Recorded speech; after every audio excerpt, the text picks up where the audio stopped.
On the minute. No. No. Let's go with 10. Hell yeah. Okay.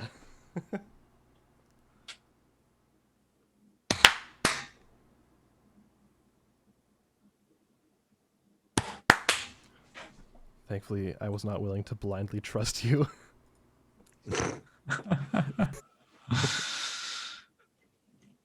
That's what they do on Waypoint Radio. They're just like, in 2 seconds, and everyone gets it. Usually. Sometimes they don't. The aim of science is not to open the door to infinite wisdom, but to set a limit to infinite error. That sounds like some bullshit you say when you get fucking ripped at 3 a.m. sitting on a boat. That's funny. Whatever, Brecht. Love it. Apparently it is 79 degrees out. Oh my god, it was at 91 today. What the fuck? Ugh. Ew. Gross. It'll be 90 tomorrow, 95 on Monday. Ugh. It was like cold yesterday morning and the day before. Yeah, it rules. Mm-hmm. I spent like 2 hours this morning weeding, and it fucking sucked. Dab. That's pretty wild. I like Sam, I didn't even consider that as a possibility. Yeah, it's just gravel, so we shouldn't have to weed. But it's just it was bad. My knees are fucked up from being on the ground In gravel. Yeah. Which is not as comfortable as weeding in a garden. Yeah. Which is a task people already wear knee pads for. Yeah. I'm not the young man I once was. I have learned. I turned 28 and shit just like, nope, your knees are fucked. Yep. Wait till you hit 30. Then immediately what happens No, is I'm your going to knees... die before then. Oh, okay. Okay. Then I won't even bother you. Aren't you like 28? Yep. Okay. As of like a few days ago, happy belated birthday. Yep, I got my my highest performing tweet ever on that day. It's still like accumulating likes. It's like 30. It's almost 3,500 likes. What? And it was just like some bullshit. It was here. I'll send a link. Oh, I see it. I found it. Yeah, the 7, 14, 21, 28 thing. Yeah. Or 18. Like whatever it was. Like I'm still getting likes on that. That's weird. Yeah. No People offense, like like math numbers. No, I know. It's a fun tweet, but yeah, no, it's the most like, random stuff.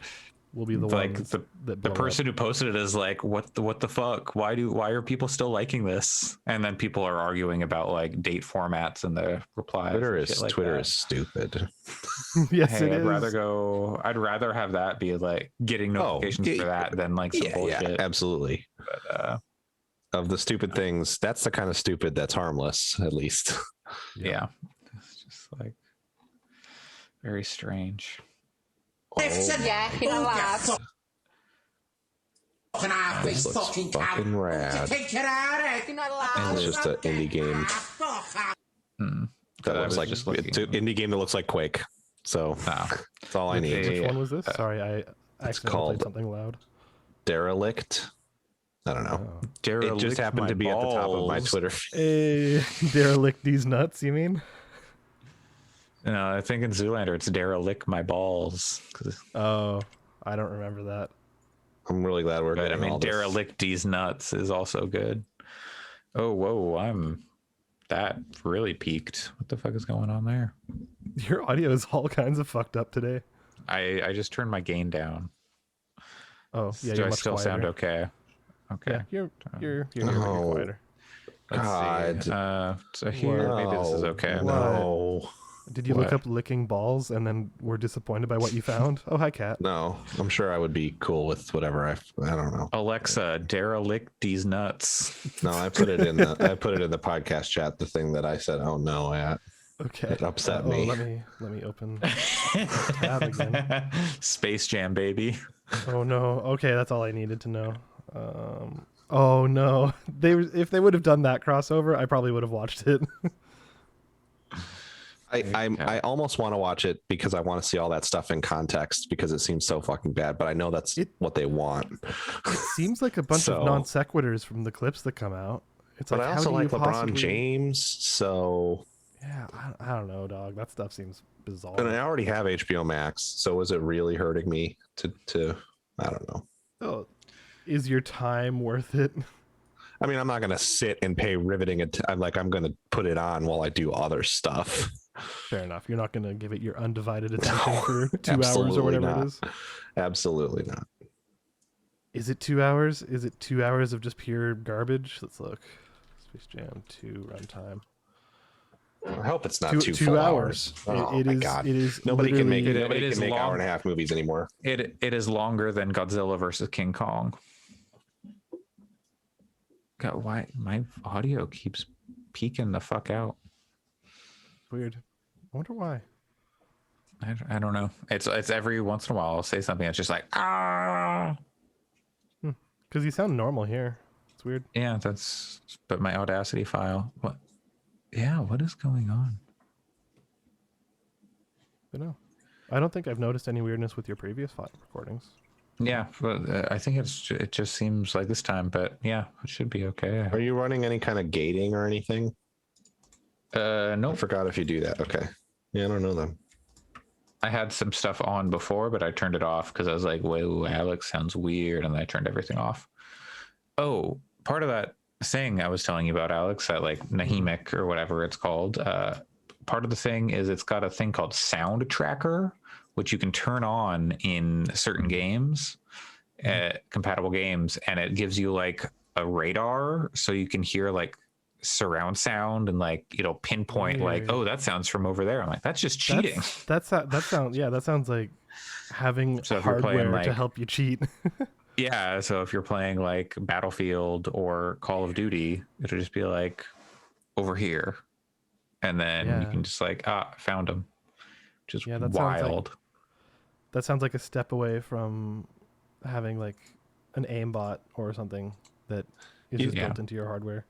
You know what? This is unrelated. You know what I realized with the Steam Deck, which is the reason that I'm probably going to end up keeping my pre-order and actually buying that stupid thing. It could play Final Fantasy 14. Mm-hmm. Yeah, I've had that thought. Yeah, that's a portable, a handheld that plays FF14 is worth infinite amounts of dollars to me. That's and I bet it will play that fairly okay. And not like super compromised in terms of settings. And like who cares really? Like it's not like things are super tiny in the game. Like you can see everything pretty easily. So you can scale the UI really easily and stuff too. Yeah. I mean, it'll probably be even like maybe the text, but that's probably fine. You can probably manage the UI even easier with that thing because it has both of the two touchpads instead of just the one on the PS5 controller. Yep. It also has the 4 additional buttons on the back. So like you can map a lot of stuff to those. Seems cool. You could map your hotbar switching to those. Oh, totally. That would be great. And that would make it way easier to play the game. Oh, you could have 4 hotbars. Yeah, that'd be sick. You don't need more than 4 hotbars to do your class stuff either. So no, like you could have like the right 2 for combat, like the left 2 for social or something, you know, or like world travel, etc. That's pretty cool. Yeah, that's a good idea. I just want to have access to a much larger library than my friggin' Nintendo library, which is time. Well, whatever. We can have this conversation. Yeah. I didn't mean to start a whole conversation about it. I just, but I'm just the start of the popped into my podcast now. Oh yeah. All right. Let's get started. We've been going about 10 minutes. 10 minutes. Well, that show start timestamp is going to be coming in a little hot. All right. Ready? Absolutely. Hello and welcome to the Gaming Fyx podcast, episode 181 on July 17th, 2021. I am your host, Andre Cole, aka your partner's favorite RGB code. I am joined today by Pat. I don't even know how to answer that. Well, you got 0 to 255. You got three Yeah. numbers. Yeah, they're hex values. Yeah, but I don't know any colors, the hex values off the top of my head. Just 69, 69, 69. That's That- everyone's that would favorite actually RGB code. Give you that would probably be like some shade of gray. Appropriate. And also joining us, Alex. Let's give it like I'm gonna give you a 3-number hex code. Let's say like B4 A. B4A. Let's see. It's like a pink, I don't even know. You got a lot more red, or so you have Fuchsia, quite a it's bit a of fuchsia. red. You got a bit of green, and then a bit of blue. So it's a nice relaxing pink. It's fuchsia pink. It's relatively close to the one we used. BB44AA. Yeah. I think it's relatively close to the one we used in the Gaming Fyx logo. I feel like that's a little like brighter, but it's relatively close. It's not the same value. I'm not giving away that secret sauce. Come on. Yeah, it's Pantone. Call us Pantone Fix. I still can't believe they sell Pantone gotcha cubes. It's like, give us 100 yen and get a square in like banana yellow. Like what? That doesn't surprise. That sounds exactly like a thing I mean, I guess people also buy cigarettes there. I was gonna say it'd be like at least gotchas are like stupid things that are harmless, Yeah. Most of the time they can be Well, insidious. there's I'm not talking about I'm talking about physical ones.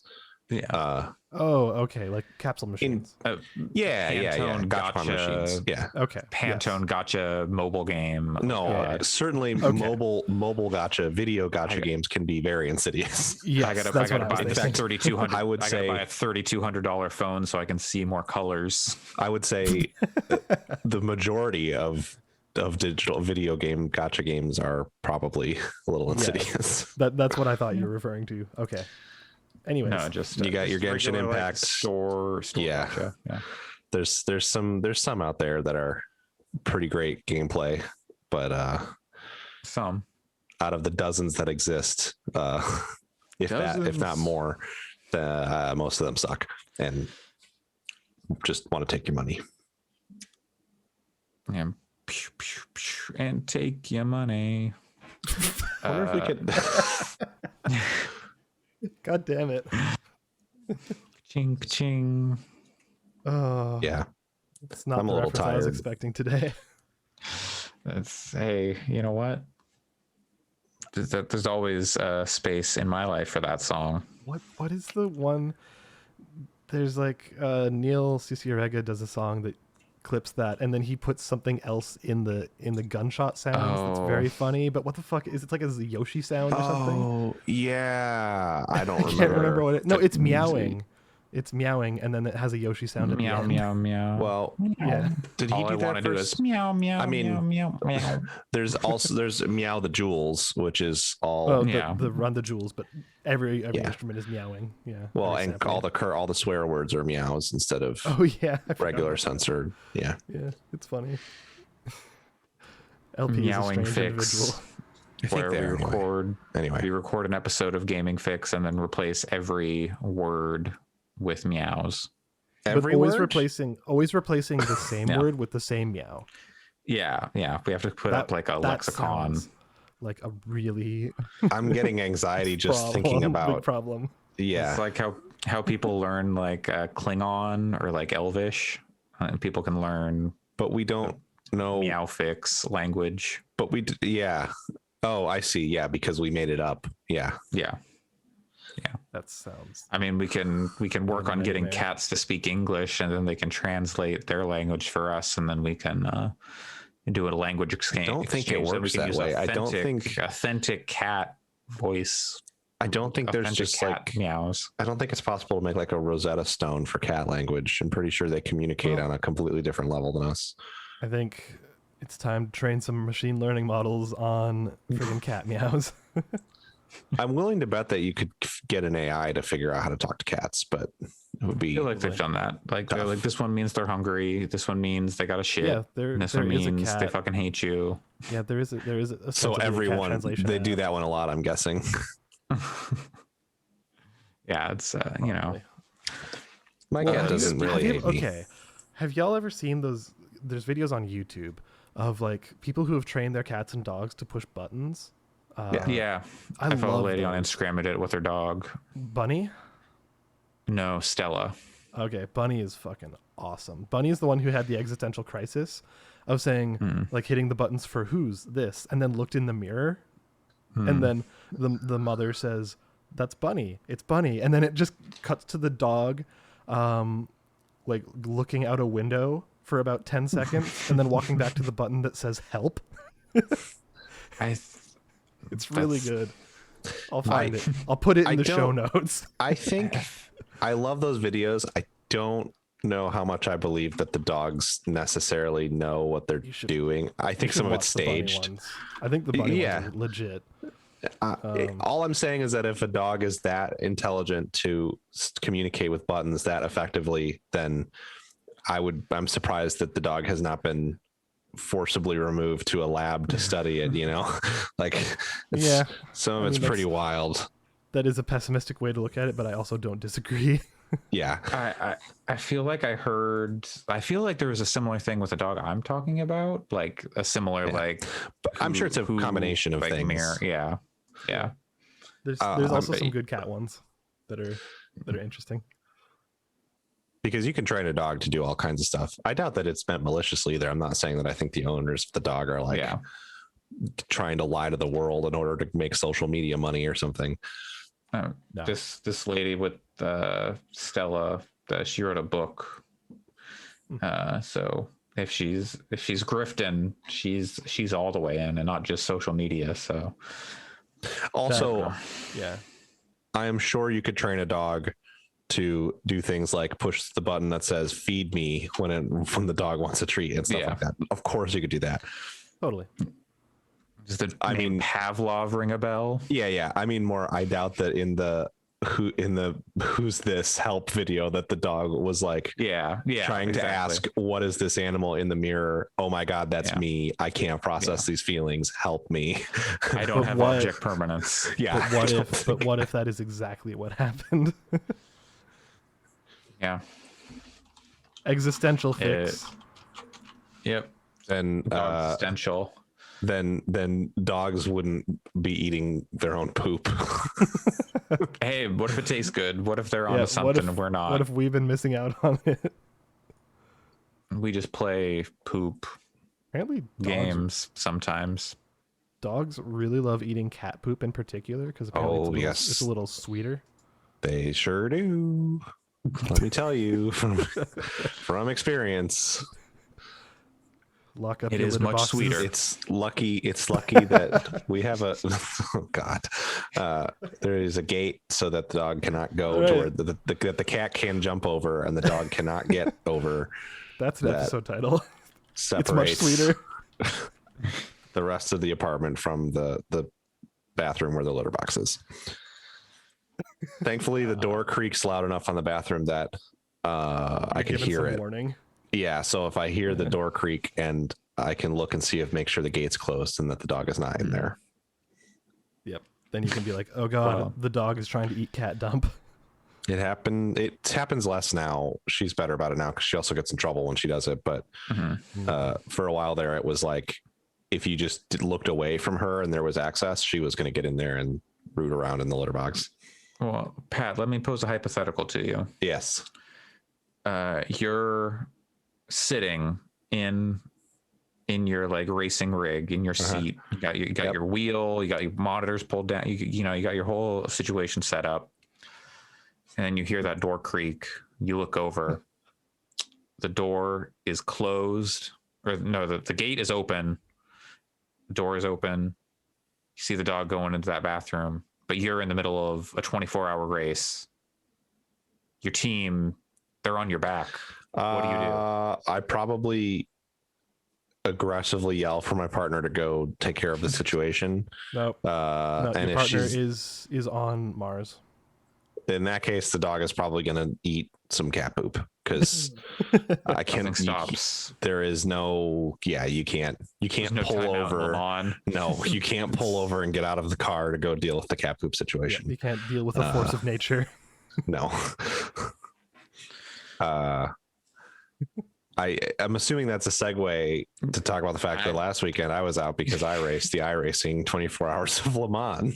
That was complete hypothetical, no basis in reality or anything to do with anything we're talking about on the show. One of the key things when you do a 24-hour race is just setting up your environment so elements, things like that don't happen. Get your bedpan, make sure, for example, the cat is happening in real time right now. Sometimes the cat wants to come sit in my lap. So I have to make sure that everything's set up. So that's not going to happen. For example, they'll let the cat sit in your lap before the race. You have to get your water. Make sure it's sick of you. I drank a large beer at one point during one of my stints. Don't drink and drive, but when it's simulation racing, fucking cares. And simulation police are going to get you. And I mean, it was like, just to clarify for listeners, it was a large can of a very low ABV beer. So it was not a getting drunk behind the wheel of a sim rig situation. We saved that for dirt racing. But because I had to pee so bad, I had an opportunity to do what's called triple stinting my tires because it was nighttime in the sim. So the tires, normally you change your tires every couple hours when you swap out the driver. If the track's hot enough, you change them every hour. But at nighttime, the track is cool enough that you can drive on one set of tires for 3 hours instead of 2 hours. And what that ends up doing on our team, it saved us about 10 seconds to do it that way because it takes 20 seconds or so to change the tires. And we were able to only lose about a second a lap on the last 10 laps or so of the stint. So, a little slower than being on fresh tires, but we saved the 20-second tire change time. Anyway, an opportunity to triple stint my tires, and then I chose not to because I had to pee real bad and didn't think I could drive for another hour without going to the bathroom. So you have to prep yourself in many ways. But yeah, if to kind of up front, this it really is a 24-hour endurance race in iRacing. It starts not for one person though, right? This is a team of people. For the 24-hour races, I don't even believe you can register as a solo. You might be able to, but yes, you have to have at least two people. My racing group had one team that actually won their stint or their slot. Split is what we call it, and they were a 2-man team. So one of them drove 10 hours and one of them drove 14 hours, which is wild. They don't even do that in real life anymore. That's they used to in like the 60s. If you've seen the film Ford versus Ferrari, which good movie, I would recommend. Okay, I'll check that out. Yeah, it's good. I don't know if I think it was deserving of Academy Awards, but it's good. But yeah, they used to do that, but now that's usually 3 or 4-man teams for Le Mans. But yeah, you're driving a real 24 hours, and the structure is someone qualifies so that that sets your starting grid where everybody's starting on track. There are up to 3 classes of car. So there are the GT endurance cars, which are they look almost like they're like race car versions of production cars, kind of. So like we drove the Porsche GTE car. It looks kind of like a Porsche 911 or something that you would see very wealthy people driving around, except that it has like aero kits on it and a big spoiler and stuff. And then there are the Le Mans prototype 2s, which are they look kind of like spaceships that drive instead of fly around.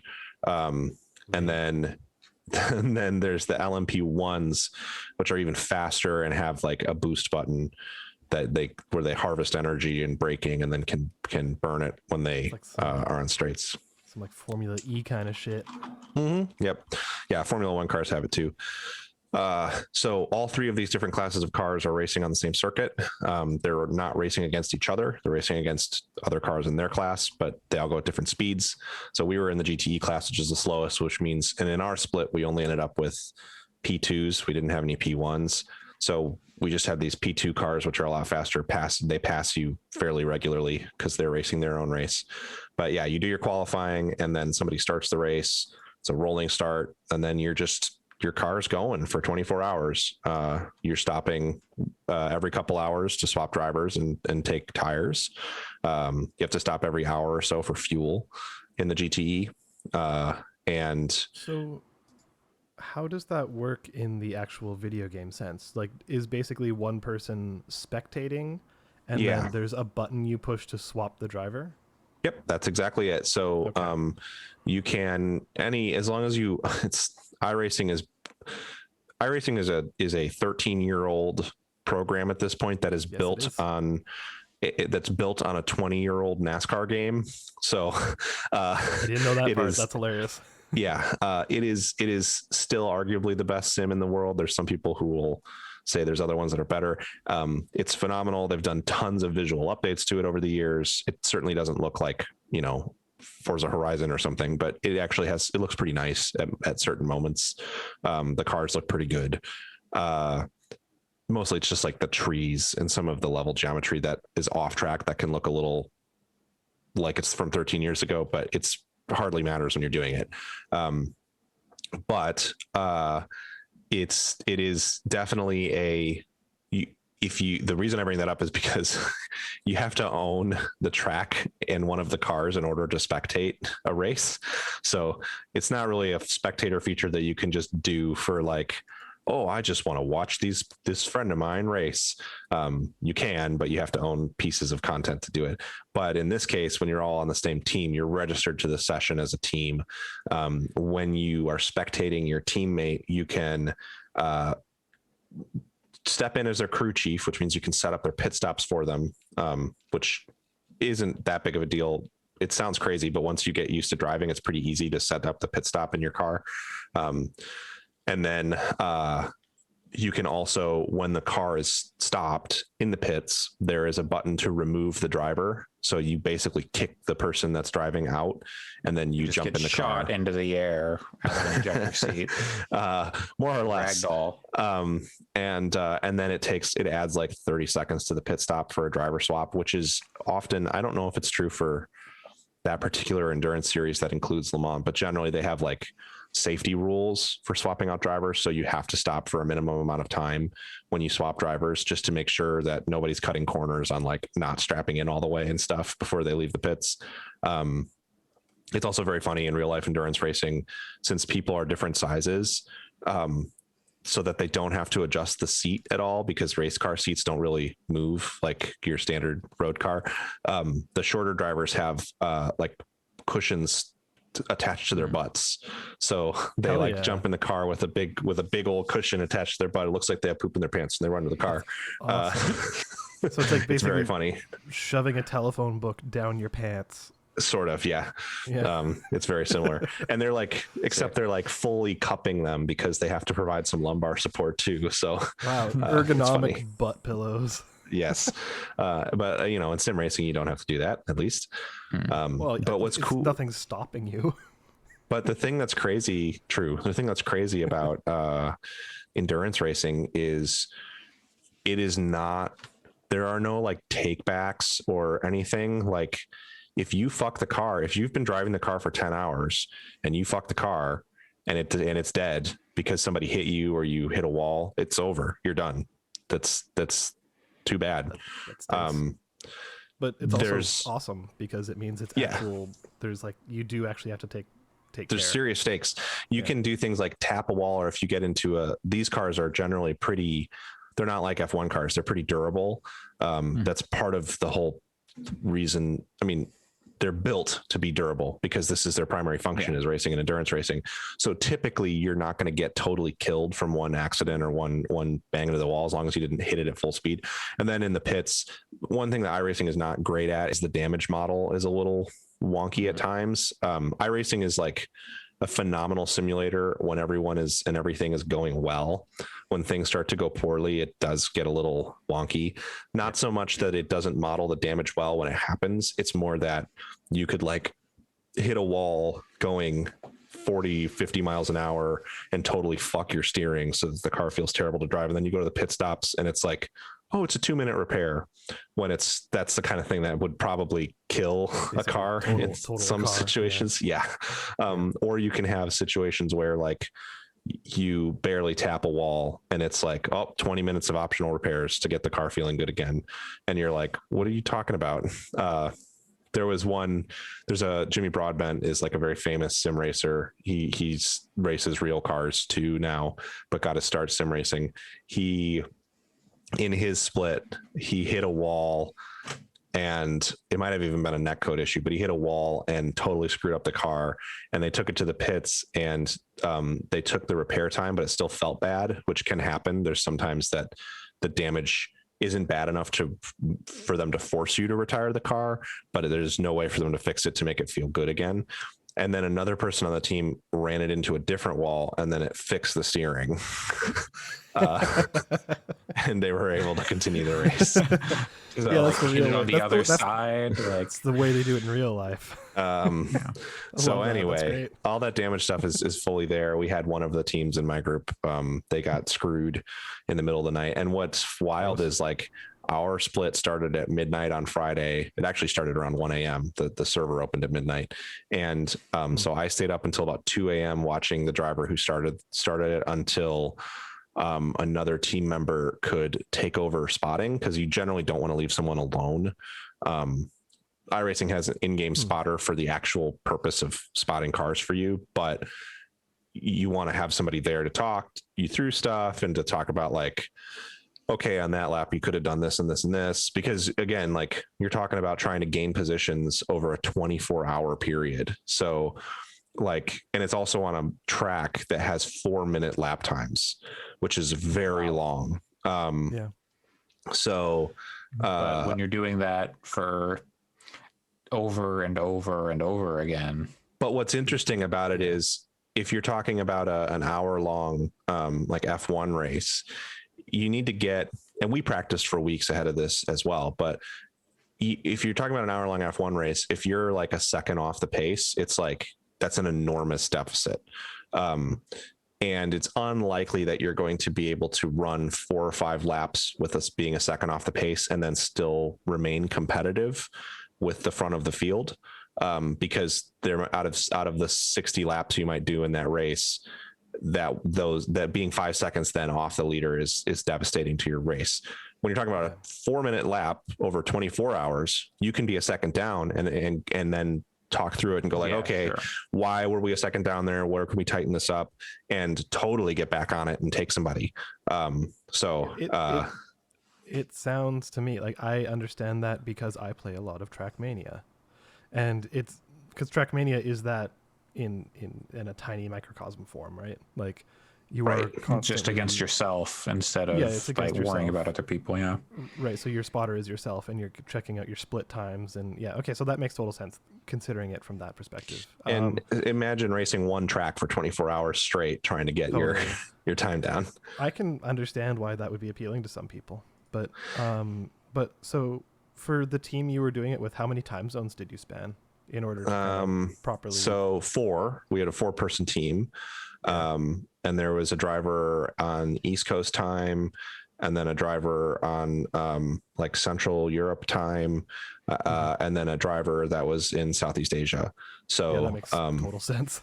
So it worked out really well because it meant that we had someone stretched out really easily. Zones. Yeah. Like so the team during the day, not overnight. The team that ran with just 2 people, I believe they had someone in Central time in the US and Eastern time. So when you get into that situation, you're staying up all night. Yeah, at least someone. Yeah. And especially when you're talking about like the most, one of them I think drove 7 stints in a row, maybe.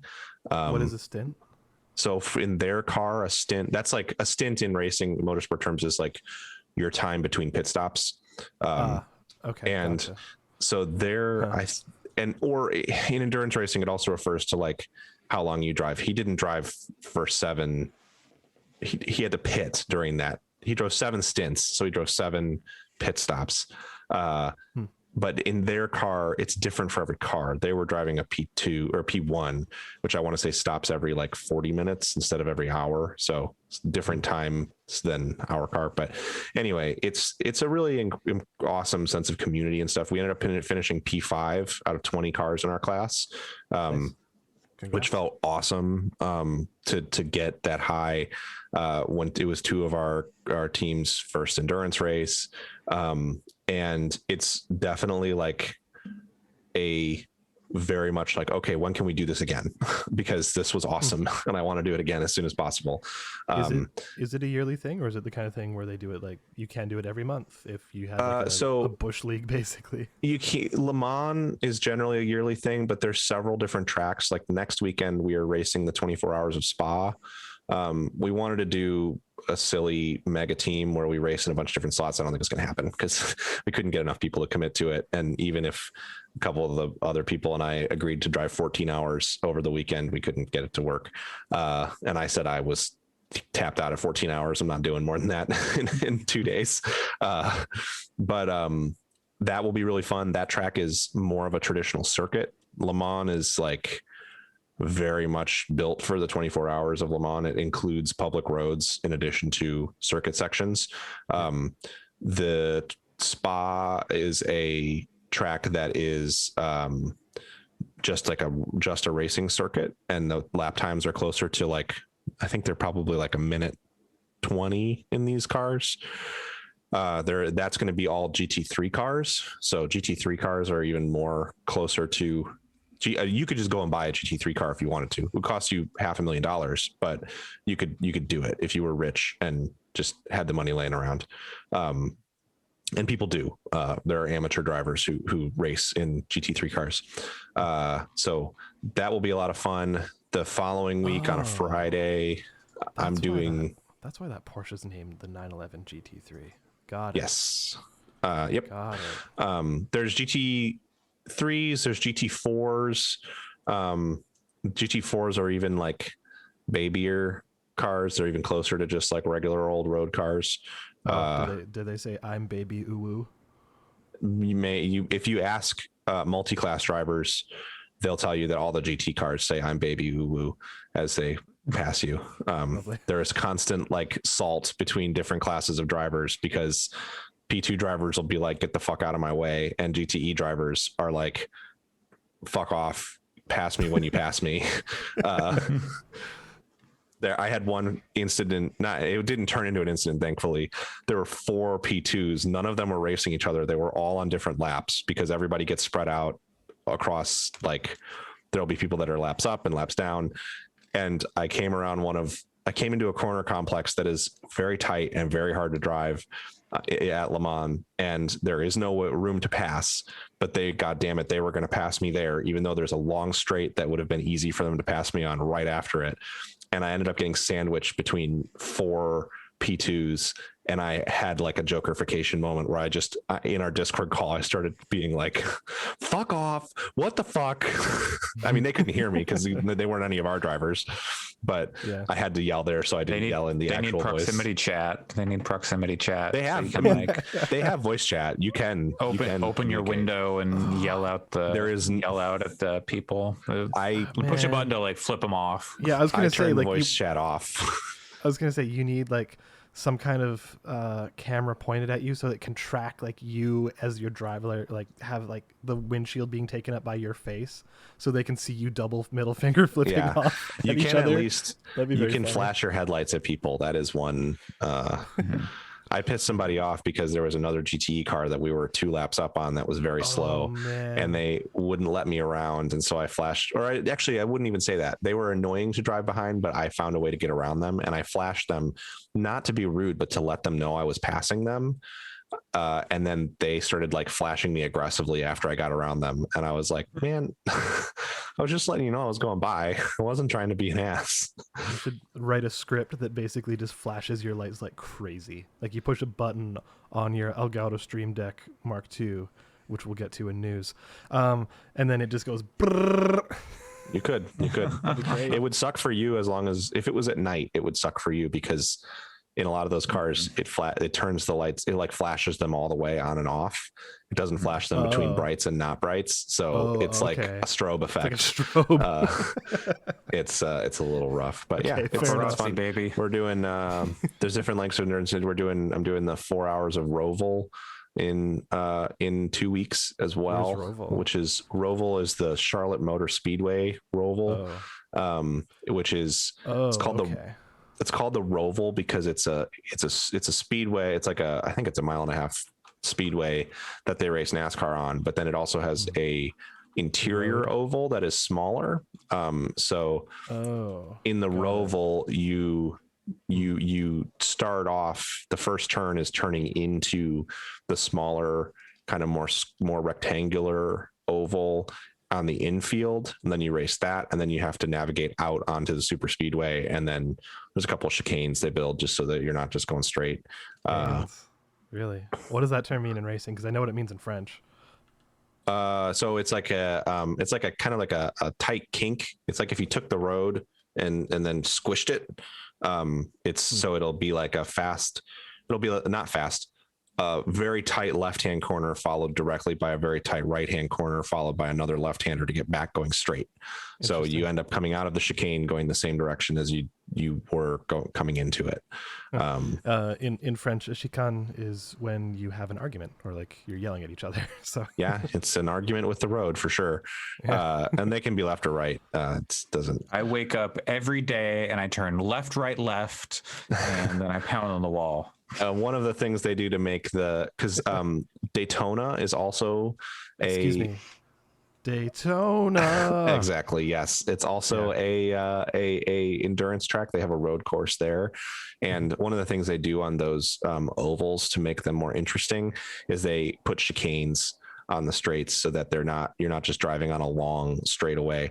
Even at Le Mans in the 60s, there's this stretch of road called the Mulsanne Straight that just was a flat out, people just drove straight through it.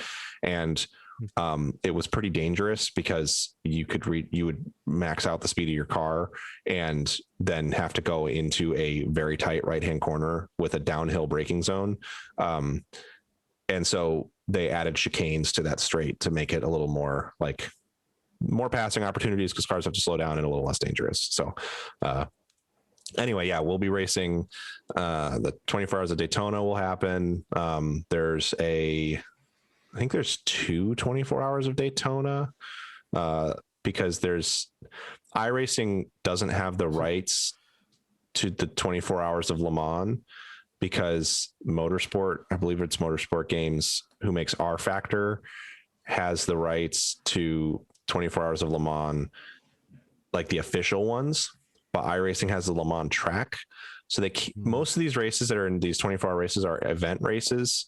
Like 24 Hours of Spa is separate from any of their official racing series. It's like its own event, but they can't do that with Le Mans because they don't have the license to call a race like the 24 Hours of Le Mans event.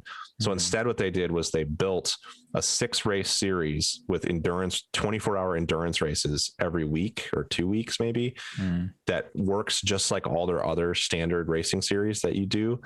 And they're just like, what? Just Le Mans happens to be one of the tracks in there. It's not called the 24 Hours of Le Mans, but there happens to be a 24-hour race at Le Mans in this series. It's also got Hockenheim and Daytona in it. What do you want from us? We didn't do anything wrong. And they did the whole series. The whole series exists so that they could do a 24 Hours of Le Mans. It's pretty funny. Anyway, iRacing, endurance racing. It's cool. It's fun. It's hard. Well, after spending so much time in the cockpit, I'm sure you needed to get out, Absolutely not. Stretch your I've been driving like 3 hours a night for the past week because since we did kind of okay, now I'm like, all right, well, I want to get better so that I can continue to like I want to taste sweet victory. Oh, I meant your game legs. Surely you're stretching your game legs and you're journeying about Eorzea or I played a little bit of Final Fantasy this week, but I'm close to the end of Stormblood, so I'm in that place right now where I'm like, I got plenty of time. It'll only take me like a day of gaming to get through the rest of Stormblood, and then I need to get back broadly, to that, what's the kind of area you're in, I suppose, or what's the kind of I just did Emanation, which is the trial where you fight what's her name, the snake goddess Primal. Would it be whatever her name is? Yes, it's like a like Hindi name, and I don't want to butcher it, but yes. Okay, gotcha. Yes, cool fight. Good mechanics.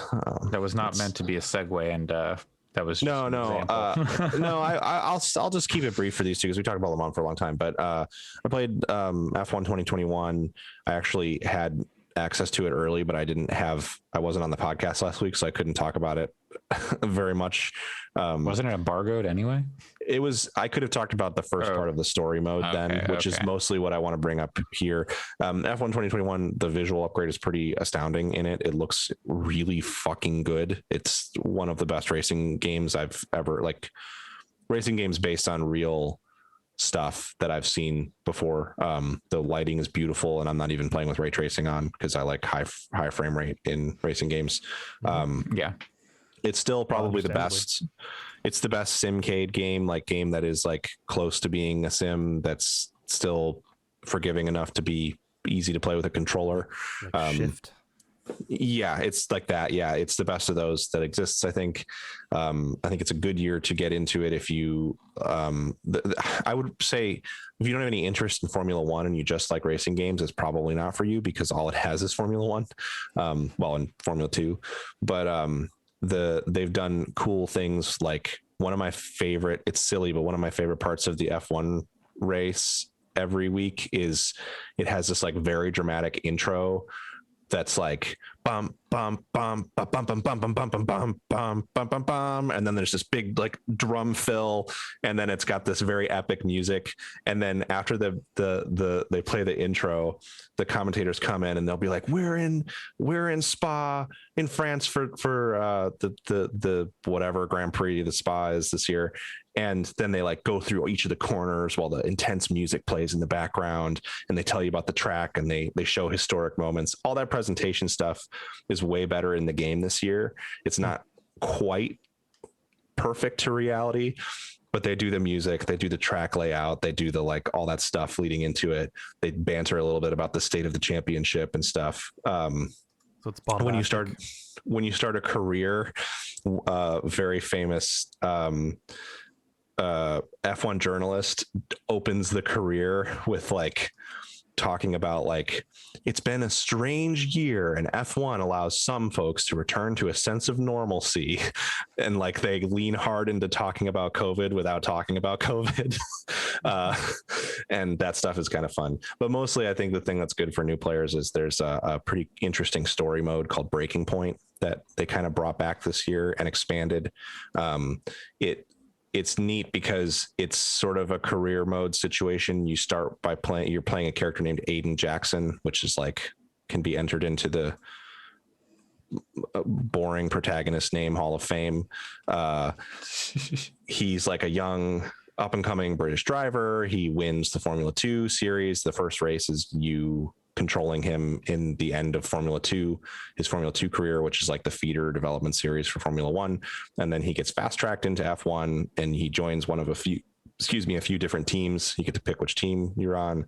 And then the story focuses on his relationship with his teammate, who is a kind of older veteran of the sport, which is a very typical thing in F1. There's usually like the younger hotshot driver paired with an older, maybe past their prime driver.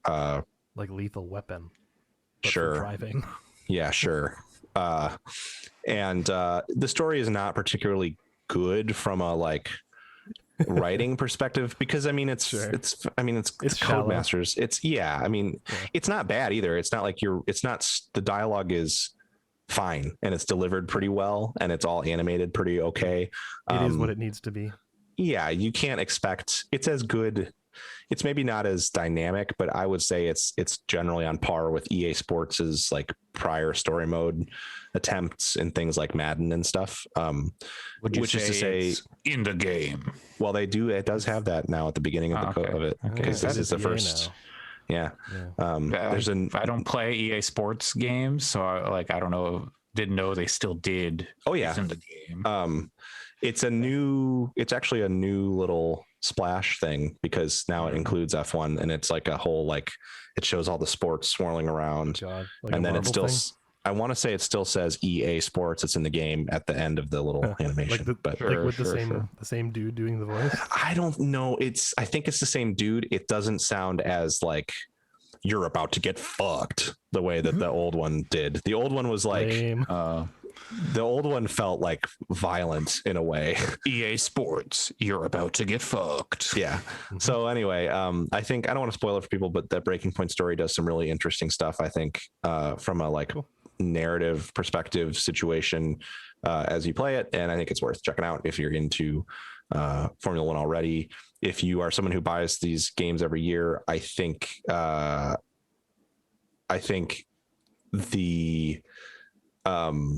the package is good enough to justify buying it if you bought 2020 and were like, oh, this is cool, this is an upgrade from 2019, you're going to like this one a lot, because it's a bigger upgrade, I think, in every sense.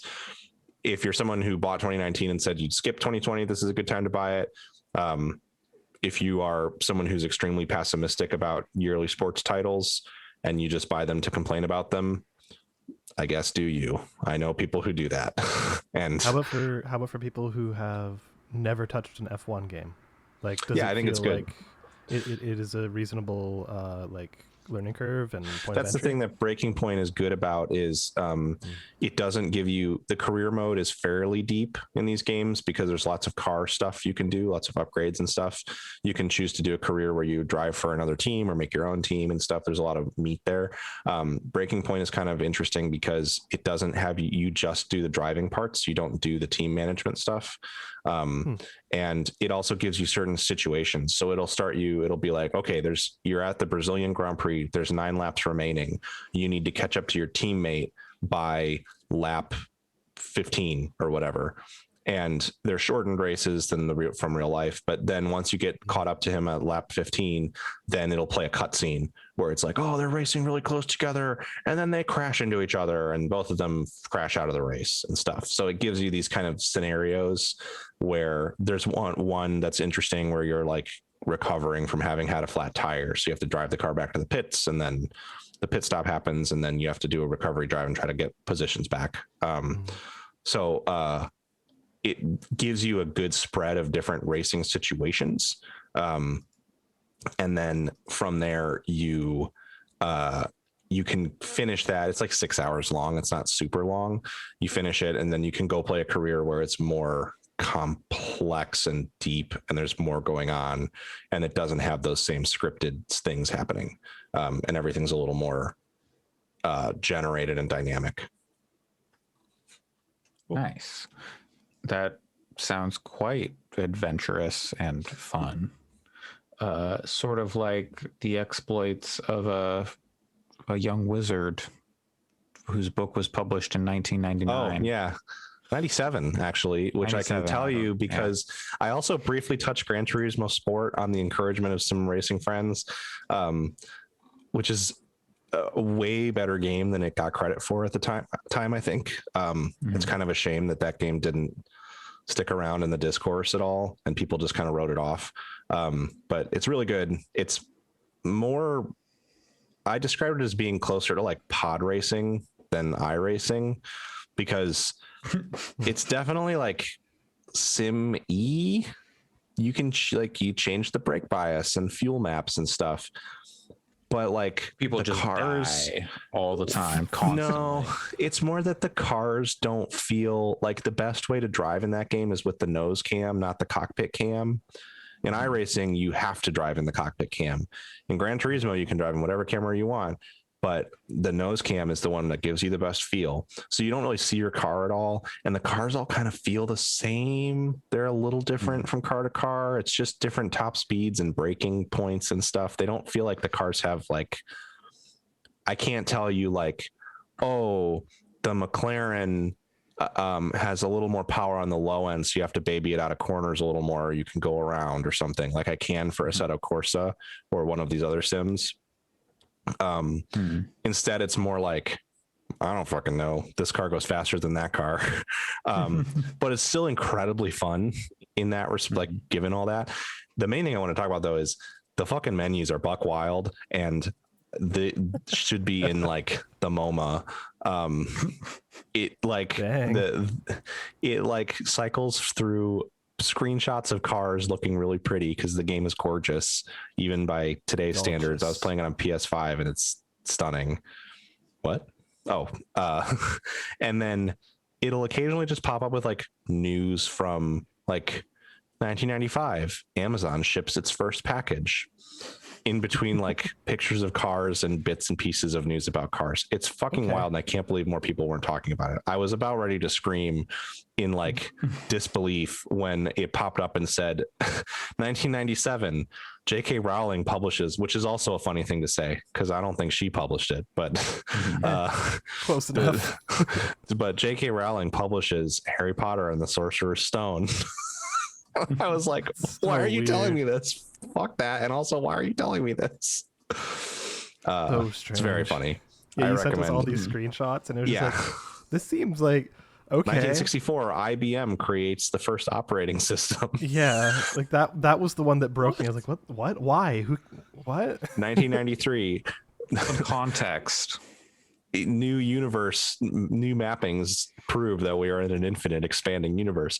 Yeah, it's when you go to the museum in the menu, it makes a little bit more sense because it puts like automotive history on the top and then like non-automotive history at the bottom. So it gives you a little bit of context of like, oh, in 63, Mercedes did this thing, and at the same time this was happening in history, and it gives you like kind of an interesting tie between world events and events in the automotive world. But in the main menu, it just scrolls between the two things randomly, and it's like brain shattering and very funny.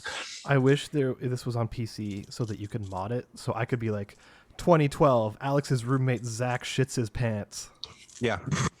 Man, why you gotta do Zach? You're gonna put Zach on blast like that. Oh, don't worry, he's well aware. There's one time he was on a date. I would hope he's well aware. That No, but he's well aware that I bring it up. Like he was on a date, and like the very first thing I said to his date upon meeting her was, "Oh, hey, did you know that Zach shit his pants?" And she just kind of looked at me and then kind of looked at him. It was very much our humor at the time, and it's fair. She ended up being completely fine with it. She thought it was hilarious, and I mean, she's still a very good friend. I want not to go back. That's all I have about Gran Turismo. Not to go back to iRacing at all. This isn't about iRacing, but when we were talking, a couple of the people I race with and I were talking about the 24 hours of Spa, I was like, you know what we need to do? We need to race the 24 hours of Ska. No, we need to race 24 hours of Ska and make a Ska car, and then make a 24-hour Ska playlist, and then we can all listen to it together because Discord has Spotify integration. Is it just like a car with like a checkerboard pattern?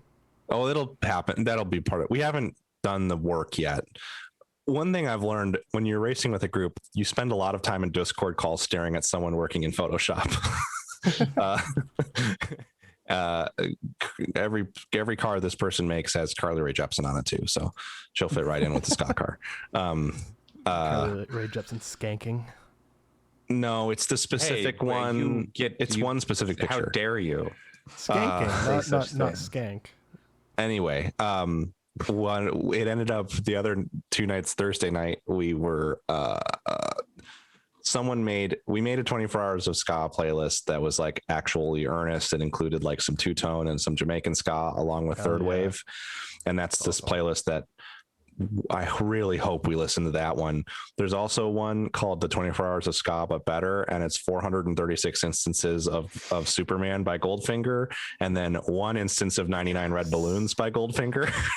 Hell yeah. And Thursday night we listened to it for like 6 hours, and then we ended up getting 99 Red Balloons at one point while it was on shuffle. And the girlfriend thing made me think of it, because my partner, every like 5 to 10 minutes we'd go, man, this song fucking rips, or this is a great song, I love this part of the song. And she was like, are you still listening to Superman over and over again? Here I am. Holding on to what I am. Yeah, anyway, I hope that there's not a sincere, I have a feeling that for the meme, people will sincerely try to push that we listen to that playlist during 24 Hours of Ska. Man, I agree. Well,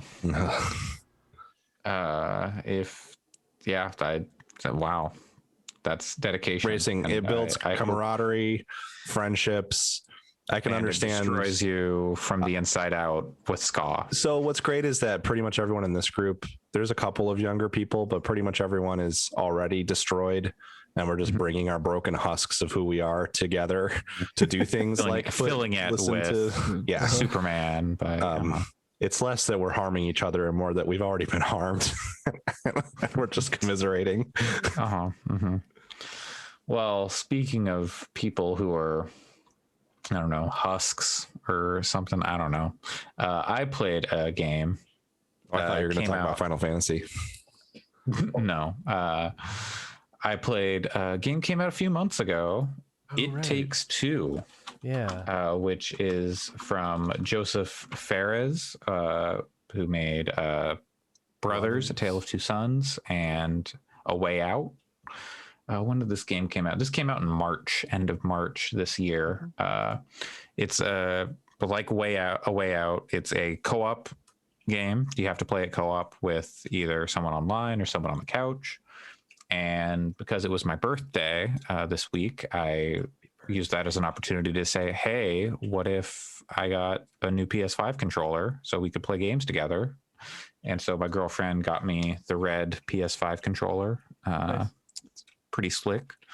I was like, I could get the black one, but I don't know, I like that red. And so I got the red. It's nice. And then I also got like the charging thing. So now I don't have to worry about like, oh, I got to plug in the charger. They're always charged. Cool. The little wireless charger looks like a little PS5. Like if you cut off the top of a PS5, it looks like that. Just like a little bit shrunk. Anyway, It Takes Two. Much like A Way Out, this you play this game in like split screen. If you're always split screen, even if you're playing with someone online, I believe. And you're playing a couple, British couple, who are on the verge of divorce. They are planning it. I think they've told their daughter. I believe that is, yeah, they've talked to the daughter about it, like, hey, we're getting divorced. But they're still at each other's throats and like, oh, you didn't do this, I'm busy, you're supposed to take care of that, and arguing and stuff. And the daughter is not stoked on it, and basically through the magic of sadness and family turns her parents into some dolls she made of them, not on purpose as far as I can tell, but basically takes their consciousness and puts it into like this clay doll for her dad and this wooden doll for her mom. And they're all tiny and they're like, oh shit, we're stuck in these bodies and we need to talk to our daughter and get her to let us out. And so you're based on that setup, you'd think this game would be much more like solemn than it is, because the beginning is pretty like heavy and not heavy-handed, just divorce stuff. And then it quickly goes into like slapstick and like lighthearted jokes about like, oh, now we're these dolls and we can't die. And here's this talking book, like talking relationship book with a Mexican accent, and who plays like Spanish guitar underneath and things like that when you're talking. And it's good. Like the environments are really creative. You're going around areas like the shed, and you're finding tools like, oh, this hammer is like, oh, I'm all rusty, and I was supposed to be fixed, but then I was just left here not fixed. And you're like, oh, well, now I got to help this hammer, because then the hammer is going to help me get to my daughter. And then so it'll divide up like, oh, okay, one person will get the hammer, the other person will get nails, and you'll use the hammer and nails to solve the puzzles. And so it does a good job of breaking up the division of who gets what, and like you're always doing different things.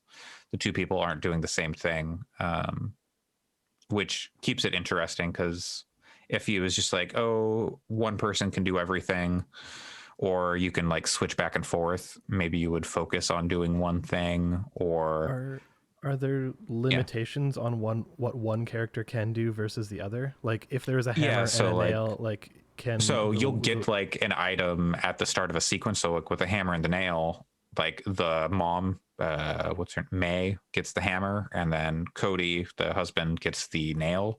Okay. And so you like, based on those characters, then they have to use those items. Or like later on, you get like the ability to grow and shrink, or like you get like a sap gun and like a match gun that can blow up the sap. And so like all those different things, like one person gets one thing, the other person gets the one, and that's their weapon for the section, or their item for the section.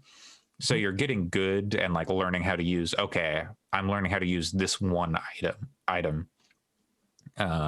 And then working together, because you can't solve any one puzzle with just one item. You have to like work together and be like, okay, so like you hit this with the hammer, and then I'll shoot it with with a nail to like keep up this platform, so it will like not fall down or rise up anymore. Stuff like that. That's cool. It's pretty cool. Yeah. So I know something that the PC version of this game does is, it gives you basically a guest pass. So yes, that like the PS5 version also does. It does that? That's cool. Yeah. I think that's a really smart way to do it. Yeah, they did a PS5 update, but then like, if you just buy it, you just get the PS4 and the PS5 version, and then you get a guest pass for either PS5 or PS4 that you can use. I assume you can only use it once. I don't know exactly how it works. I'm not trying to play with anyone online, but yeah, like that is a thing that is available, and you can do. I'll ask a friend. Not right now, but I'll ask. Yeah, it's I would say it's definitely worth checking out. Like each level is about an hour-ish to beat. Probably faster if you're better at games than my girlfriend. Like, because she gets like, where am I supposed to look? What am I supposed to do? So I have to like walk her through like, oh no, it's okay. More to your right. No, okay, back to your left. Or okay, you got to jump on this thing. Stuff like that. Sometimes she gets it, but there's a lot of times where she's like, It looks like the friend pass, you can just do it with anyone. Yeah, I wonder if there's like limited. I assume there's limited uses. I don't know how like if you just like send it to someone, or like I don't know how it works, like how it like actually works. But yeah, there is a friend pass, so you don't both need to own the game. Just one of you needs to buy it, and then the other person has to join you. The first level is free to play for anyone who downloads the friends pass. If you're playing with a friend who owns the full game, you can join them on the entire adventure for free. So it seems it seems to not it does not tie it to the account of the full game owner. It's just if you're playing it with someone who owns the game, you can play the entire thing. So that seems relatively generous. Sense. Yeah.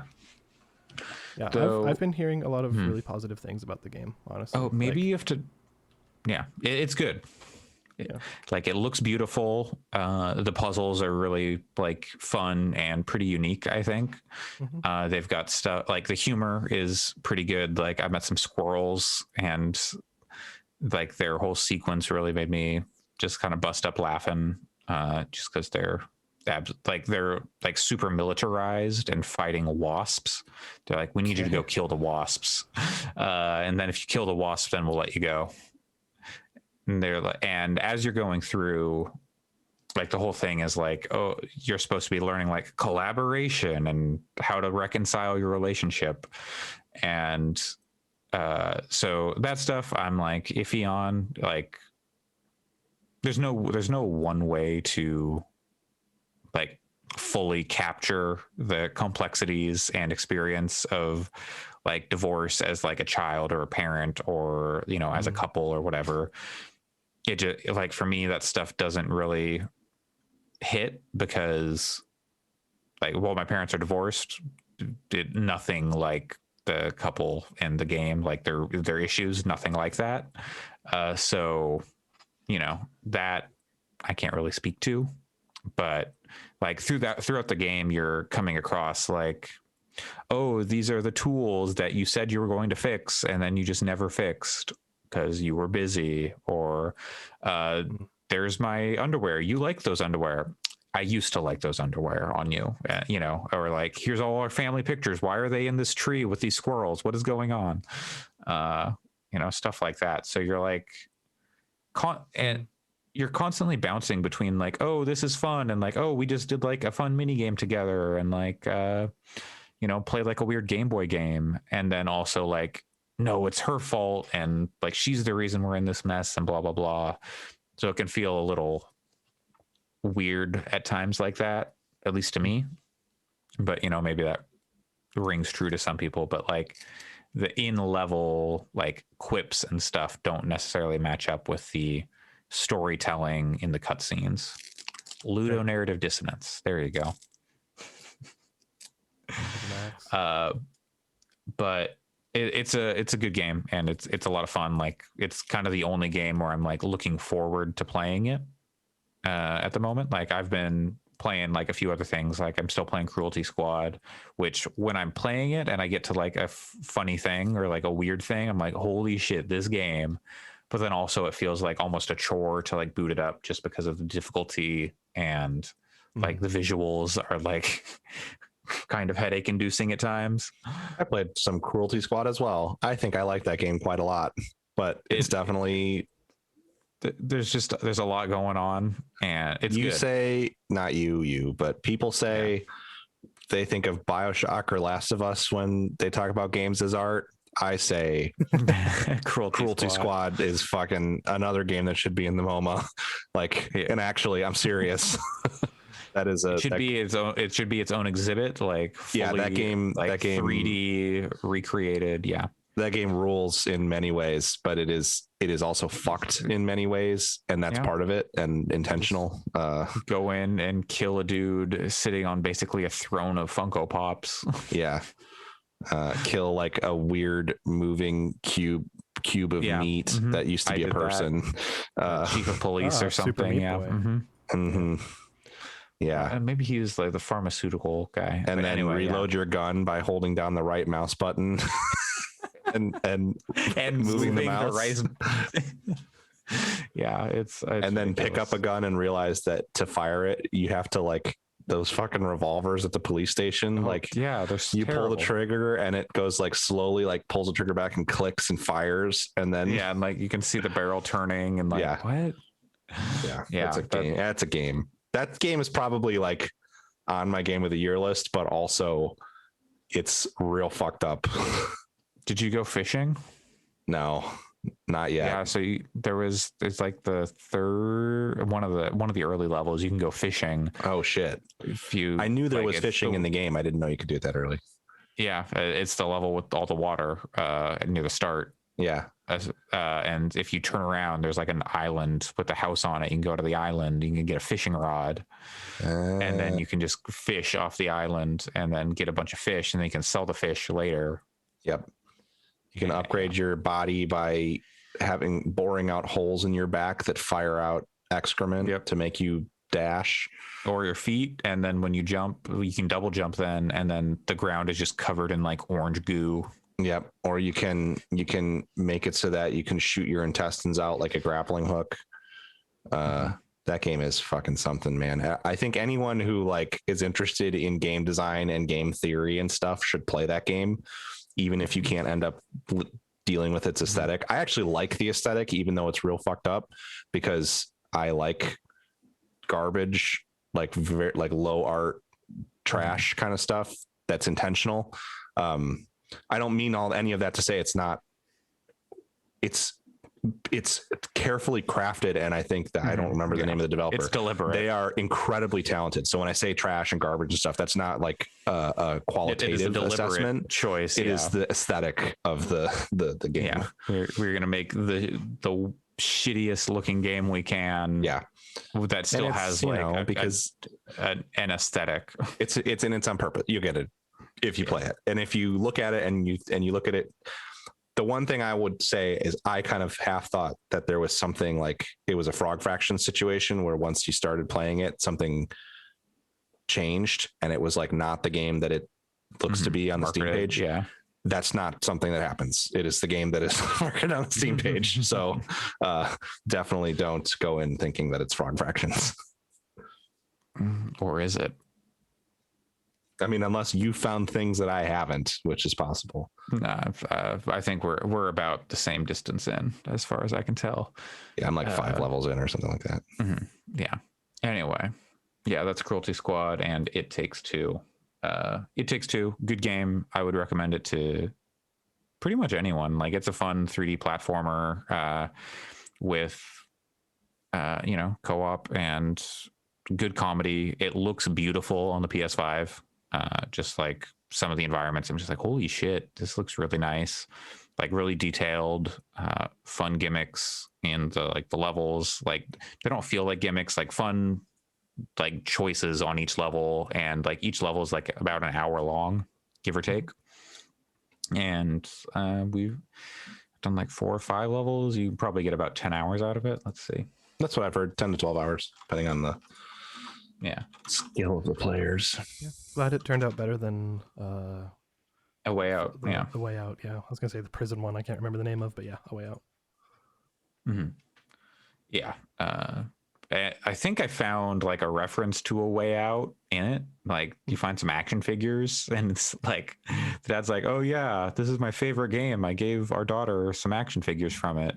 It's like, your daughter's like 9. Why are you giving her these crime action figures? And then you can like make them say lines, what I assume are from the game. Are there some brother action figures as well? Not that I've seen. Too bad. That's a good game. Okay. So maybe they're not. Oh no. Okay. Yeah. Leo is in the game.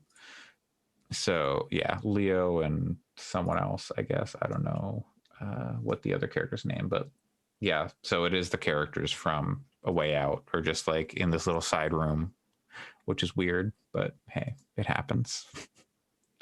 The Fereziverse. So yeah. Yep. It's gonna all combine into one mega game, the metaverse. They're all gonna come to Fortnite. God. You're gonna play as the Way Out people in Fortnite. You're gonna play as the younger brother from Brothers. Yeah. And you can't swim. And the dad. And the until the end of the game. Wow, spoilers. For how old is Brothers now? Probably like 10 years old. Maybe even older? No, yeah, 2013. So almost 10 years old. Okay. Yeah, wow. Not even. Still haven't been 10 games better than Brothers. Nope, never. Maybe Cruelty Squad. Well, actually, you know what? We're about to talk about a game that might. It's not, but some would argue that it is better than Brothers. It's Alex. You brought more a topic of discussion this week rather than a game. Would you like to set us off? Yeah. So I don't think we've really been of light. I don't think we've really been talking about this thing as it has been happening. Because it's somewhat recent.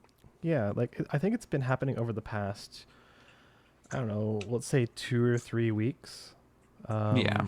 Where there's been somewhat of an exodus from the popular MMO World of Warcraft.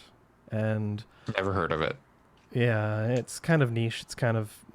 It's not too popular, but Is so that like I've some been, sort of like a Warcraft 40k, Warhammer 40k?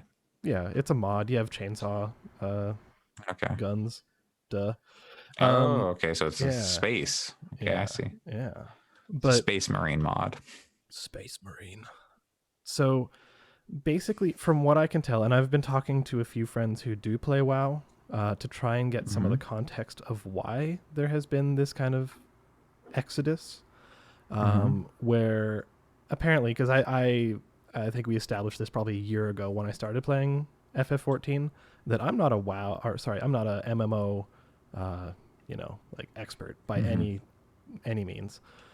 So I usually rely on other people's opinions on that kind of stuff to try and understand it at least. So I've talked to a few people and kind of collated some opinions. And like one of the things that I was told, and I'll quote what was said to me, was Blizzard thought it would be a good idea to have players spend 6 weeks grinding for a legendary item and then hundreds of thousands of gold to buy it. And then in the next patch, they add in this other socket to the item and say that you have to do that whole grind over and over again just to get the socket. Oh. So like what's happening is it's very much becoming a time grind. Like very much like it's not so much about skill. It's not so much about, just being able to do it. It's literally, this will take 6 weeks or more just to do it. And like when I heard that, like it sounded like to me like just some project manager being given like a design doc that says, hey, keep them subscribed for months at a time, do whatever you need to do, ha ha ha ha.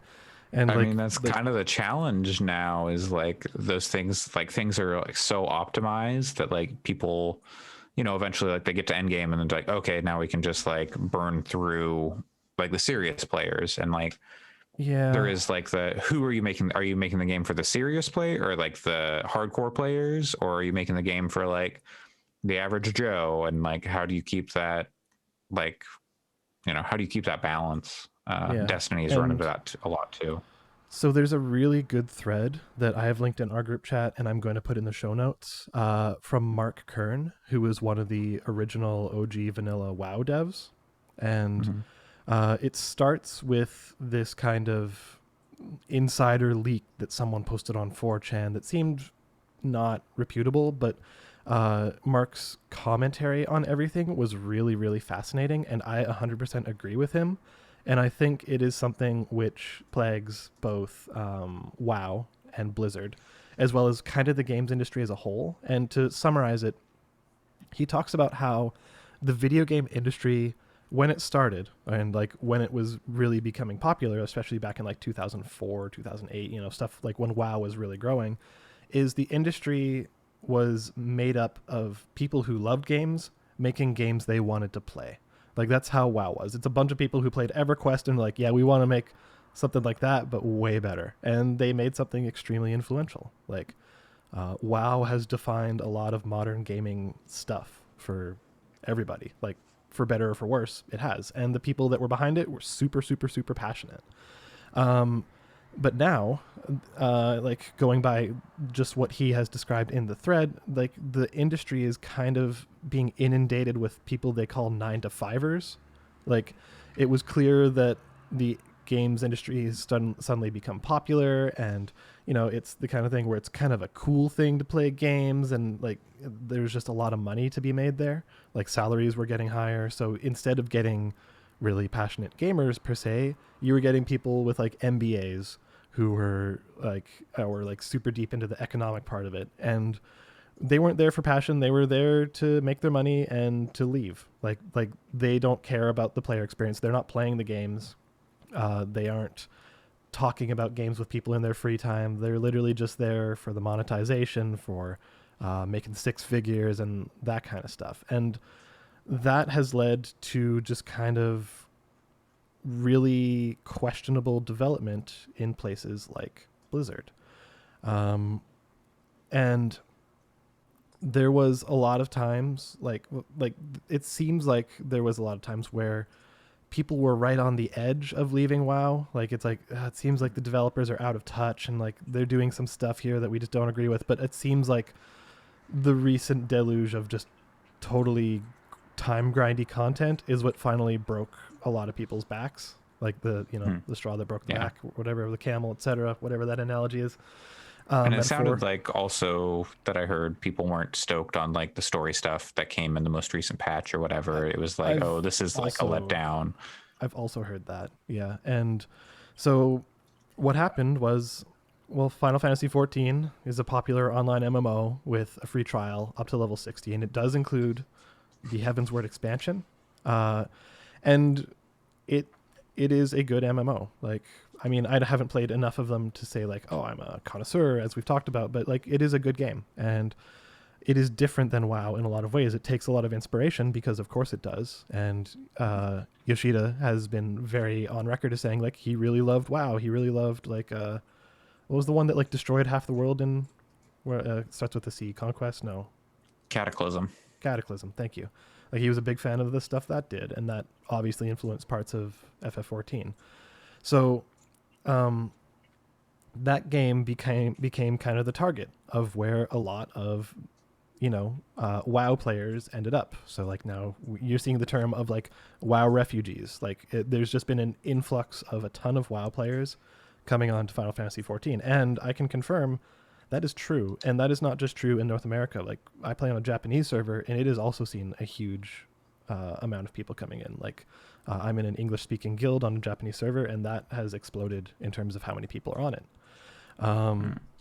And it seems like another big influence has been streamers. Like, there's the really big streamer Asmongold. I don't know. Yeah. I was not previously familiar with him, really. I've kind of been introduced to him.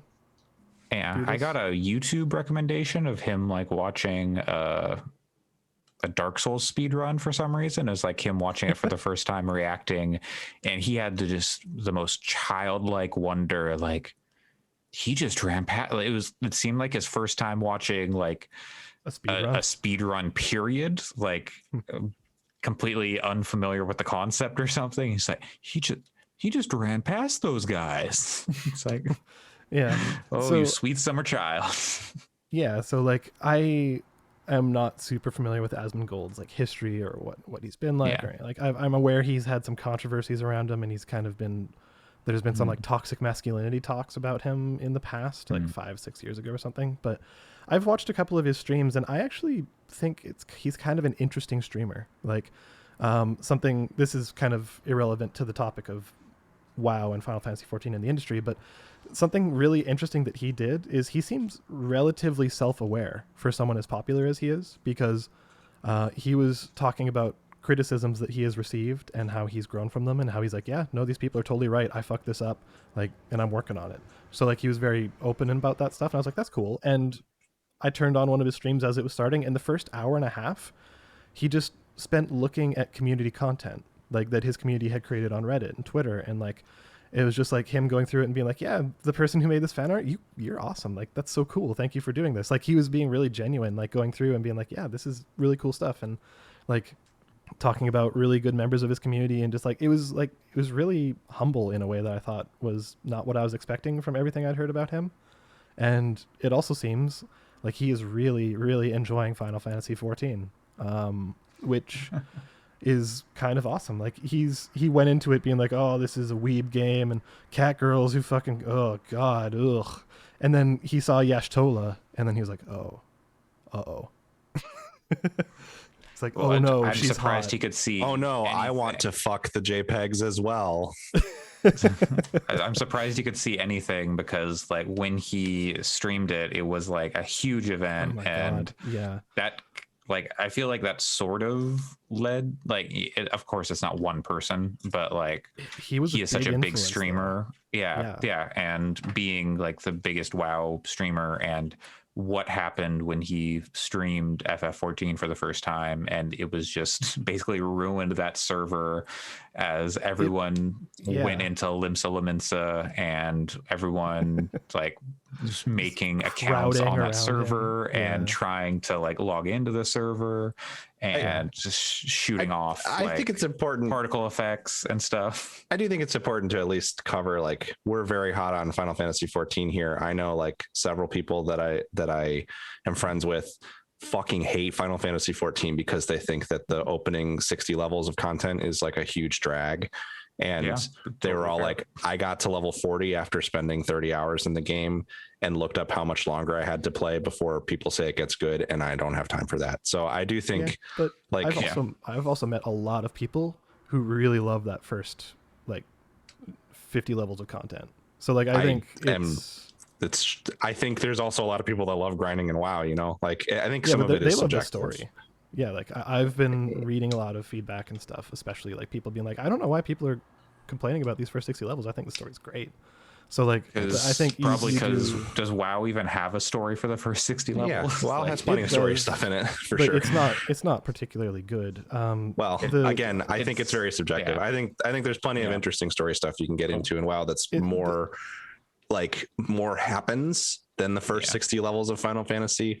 I just think also there's a lot of it subjective. happens in like books. Like they have a lot of it's just all like text boxes for the most part until you get later on. Something I saw with like watching some of those videos of just kind of reading about this is someone, I forget who it was, sorry, I can't credit who it was, but kind of compared the way WoW tells a story is like a twit longer, whereas the way that Final Fantasy 14 tells its story is like a tweet. Like it's just a series of tweets, so you're just getting it in bite-sized chunks that are very digestible and stuff like that. Whereas like WoW is a big, like it's just text dumps, and like it's like you're having to read a ton of lore to actually get the story. Having played WoW earlier this year, and having played the expansion before Shadowlands, it's generally more localized stories. Like we started new characters. That were the Worgen. When I said does WoW have a story, that's what I meant. It was like it doesn't early have on. There's not like an overarching story. It's just like the overarching story is things happening. It's much more ambient. It's much more like it's happening in the world, and you're just sort of a person in it rather than being the hero. And like when we started Worgen, the Worgen starting story took us a few hours to get through, and there were cutscenes, there were scripted elements that were happening, there were carriage chases, there's all the sort of stuff dynamic stuff that you get in something like Final Fantasy 14, and then from there it's like, where do you want to go? And we did level boosts and went to the maybe we didn't do level boosts, but we went to the like piratey area, and that's in the last expansion, and started doing the story. Plenty of cutscenes there, lots of like spoken voice acted dialogue and stuff. I think a lot of it kind of seemed like, I haven't played that much of that stuff, but watching it seems like a lot of that was almost afterthoughts, like the way the characters animate, like the facitional animations happen. It just looks it's like, built on like old, it's also super from old tech, 2004, but like they've updated since then. But I would say that the animation quality and the like, I can't remember if it was Warlords of Draenor or what. No, it wasn't Warlords of Draenor, because it was on Azeroth, but the cutscenes looked better than Final Fantasy's cutscenes from the ARR for sure. In the WoW stuff we were playing, there was much more like the faces were more expressive, and like they actually like there was consistent voice acting throughout it, unlike A Realm Reborn, which is very like hit or miss as to whether the characters like say anything. I don't necessarily mean this to be like I'm playing Final Fantasy 14. I love Final Fantasy 14. I think this cycle, as someone who's been in and out of MMOs for like 20 plus years, it's just a thing that happens all the time. There happens to be a huge expansion for Final Fantasy 14 coming out, and WoW is in a pretty big drought of content right now.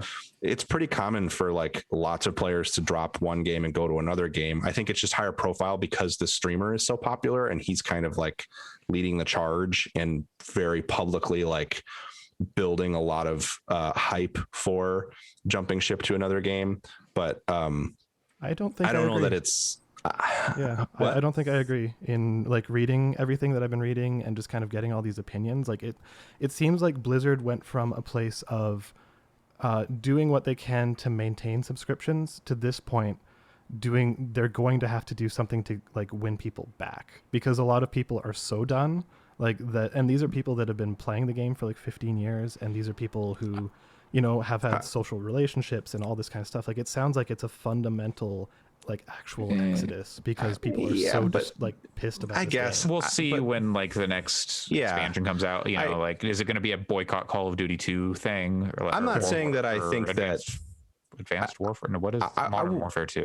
I wouldn't be surprised if like the positions or whatever switch and there's more Final Fantasy 14 players than WoW players like consistently. But I don't know that I think it's like some huge like these players are leaving WoW, they're never going back, WoW's dying kind of thing. And I would say like there's millions of people who plays these games. I'm sure you could find dozens of opinions on both sides that are writing articles saying the game sucks, the game's good. Like I don't know. I think it's kind of we have to see, because like I can also say that WoW Retail and WoW Classic are totally different animals too. And I could see people who will play WoW Classic and never touch. Well, like my partner plays WoW Classic. She doesn't play retail that much. She has some retail characters, but she mostly did the content and then doesn't need to do the grind. And I would say too, Final Fantasy 14 has the same ridiculous time grinds for relic weapons in it as well. It's just that they release story content more consistently. So it's more of a like, but plenty of people that I know, they play up to the story patch and like they're not subscribed right now because they're waiting for Endwalker to come out because they don't have any more story to play. And I think that's a little easier to do with 14 because it has that singular narrative through line of story quests versus something like WoW where like you get done doing the stuff you're interested in doing and then like all you have to do then is the grind and it's like, are you a WoW? There just isn't that same like I can play to the end of the story and then unsubscribe kind of thing. Yeah, but I think that's also a fundamental design difference between the two games because like WoW is very much like we were saying, like the design doc that the developers are being handed is keep these people coming back forever. Like do what you can to make sure that they stay subscribed. These people will play anything, you know, like just make grindy Square's stuff. doing the same thing to they're not management. because like Final Fantasy 14 Square Suits are like, doing the same thing to Yoshi P. They just have maybe a more I disagree. Like looking at the research and stuff I've done, like the way they approach it, and like you can find lots of examples. I can link them in the show notes, but of them saying like, hey, if you only want to play the story content, do it, come back whenever you want. Like they're not saying you have to stay in this world. Like they encourage people to play other games, to go do other things, like to pause their subscriptions and stuff like that. They're saying like, hey, enjoy what you want in our content. If you run out of stuff to do, come back. We'll have more of it later. But like, don't feel like you're forced to stay here. So like, it is a completely different design philosophy. If anything, I think this will end up being like the best thing that could happen to WoW. Agreed. With like a lot of people going, oh, you know what? We're going to go check out Final Fantasy 14. And then people went, oh shit, I can't play Final Fantasy 14 because too many digital copies were bought and Square took it off sale. That was interesting. Like, on their digital store. And I also think that the minute that there is I think we're riding really high off of a very beloved expansion to Final Fantasy 14. I can also remember the time when I was actively like, I wasn't playing it when Stormblood came out, but I had been playing it right up until Heavensward came out. And I had friends that were really engaged in it when Stormblood came out. And they were like, ooh, Stormblood is hit or miss. And people were very down on that game then. And again, Stormblood's pretty good. But that's what I'm saying. That's what I'm saying though, is that Final Fantasy 14 is going to live and die by its story. If Endwalker comes out and it sucks, people are not going to stick around to grind out I mean, some people will, but like at large, people are not going to stick around to grind out their relic weapons and do the content that you could keep paying for FF14 to do. And they're going to go looking for something else. They may not go back to WoW, but I think sure, maybe it'll end up being New World. Who knows? Like, or there's like some other one that's in alpha right now. But like the point is like, WoW is in a bad place right now, And Blizzard seems to be in a place where they seem very out of touch with But their user base. I feel like WoW is across in a the bad board, place like every 2 years. That's But- I think it's very cyclical. I think this is different, though. Like it does feel different. I guess I don't want to invalidate what you're saying, but is it different because you read more articles this time, or is it different because Sentiment of people I talk with, like if not every day, Because- then like every other day. the sentiment of the last expansion was really rough? Like people were really negative about this point in the cycle from the last expansion as well. And so I guess I just wonder if it's because more people are paying attention because there's such a difference in like hype levels for what's going on in WoW and what's coming for Final Fantasy. And again, the very public and the fact that a big streamer is like pulling headlines on like larger gaming sites that don't normally pay attention to these ebb and flows. Because I don't know. I think that last WoW expansion was pretty cool and people were pretty hot on it when it first came out. They're just in a drought of content right now, which is what they have had happen for the last couple expansions around this period of time into the cycle. I think maybe now there's all this hype for FF14 so there's somewhere for them to go, which is maybe why it seems like more people are leaving. But Like I wouldn't be surprised if, you know, another patch in WoW hits and they go, okay, we heard your criticism, and then people go back and like, okay, yeah, WoW's back to it. But also I really enjoyed Final Fantasy 14, and when there's a new story thing there, I'll go back to that. And because like I feel like we're at a point where people don't need to be playing.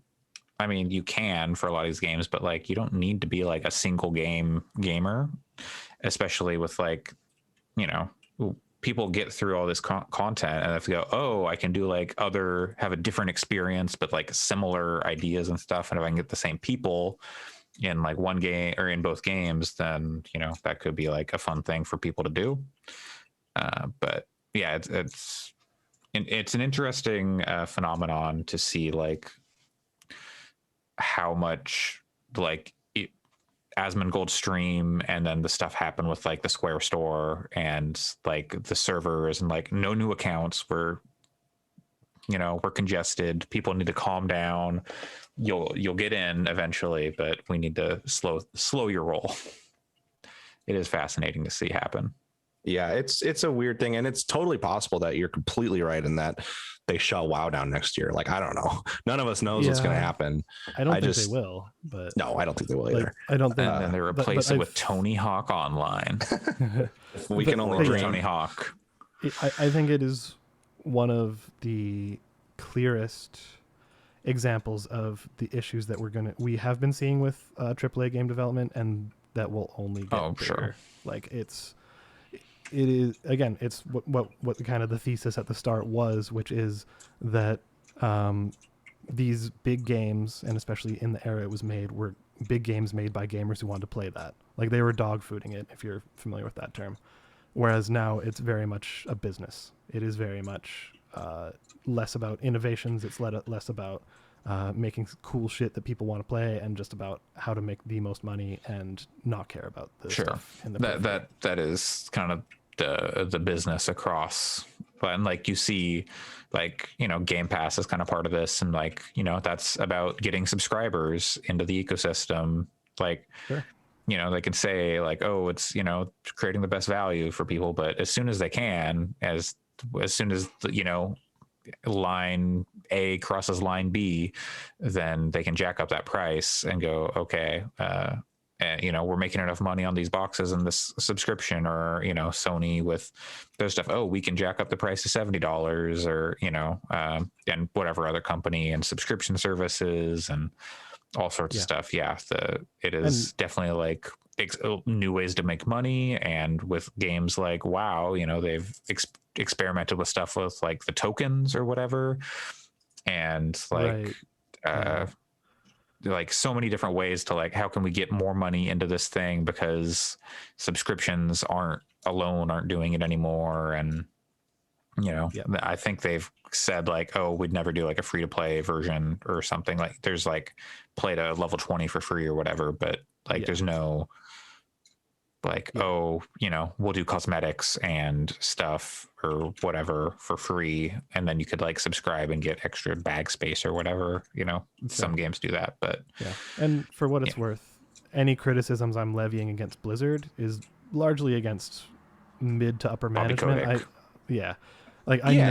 I know at least 3 people who work at Blizzard, and they're passionate. They care. They want to be doing cool shit. Like the people that are doing the actual work generally are there because they want to be there. But it's just, I would assume that's most companies. Yeah, and I guess but that was kind of, oh sorry, I'll let you finish. No, please go for it. I was gonna say, I guess that's kind of, people on the FF14 team can say, oh yeah, come back, play how much you want, and then come back later as much as they want. But the suits at the top of Square Enix that are handing the decisions down, they would like you to spend as much money on Final Fantasy 14 as possible. Please buy the $40 mounts, please. Like that they want to make as much money as possible too. It's just that they maybe are seeing their team has been very successful, so they're giving them a little bit less of a like, here's what you got to do to make the money. And I think it's made it seem a little more consumer friendly, but I don't know that I don't know.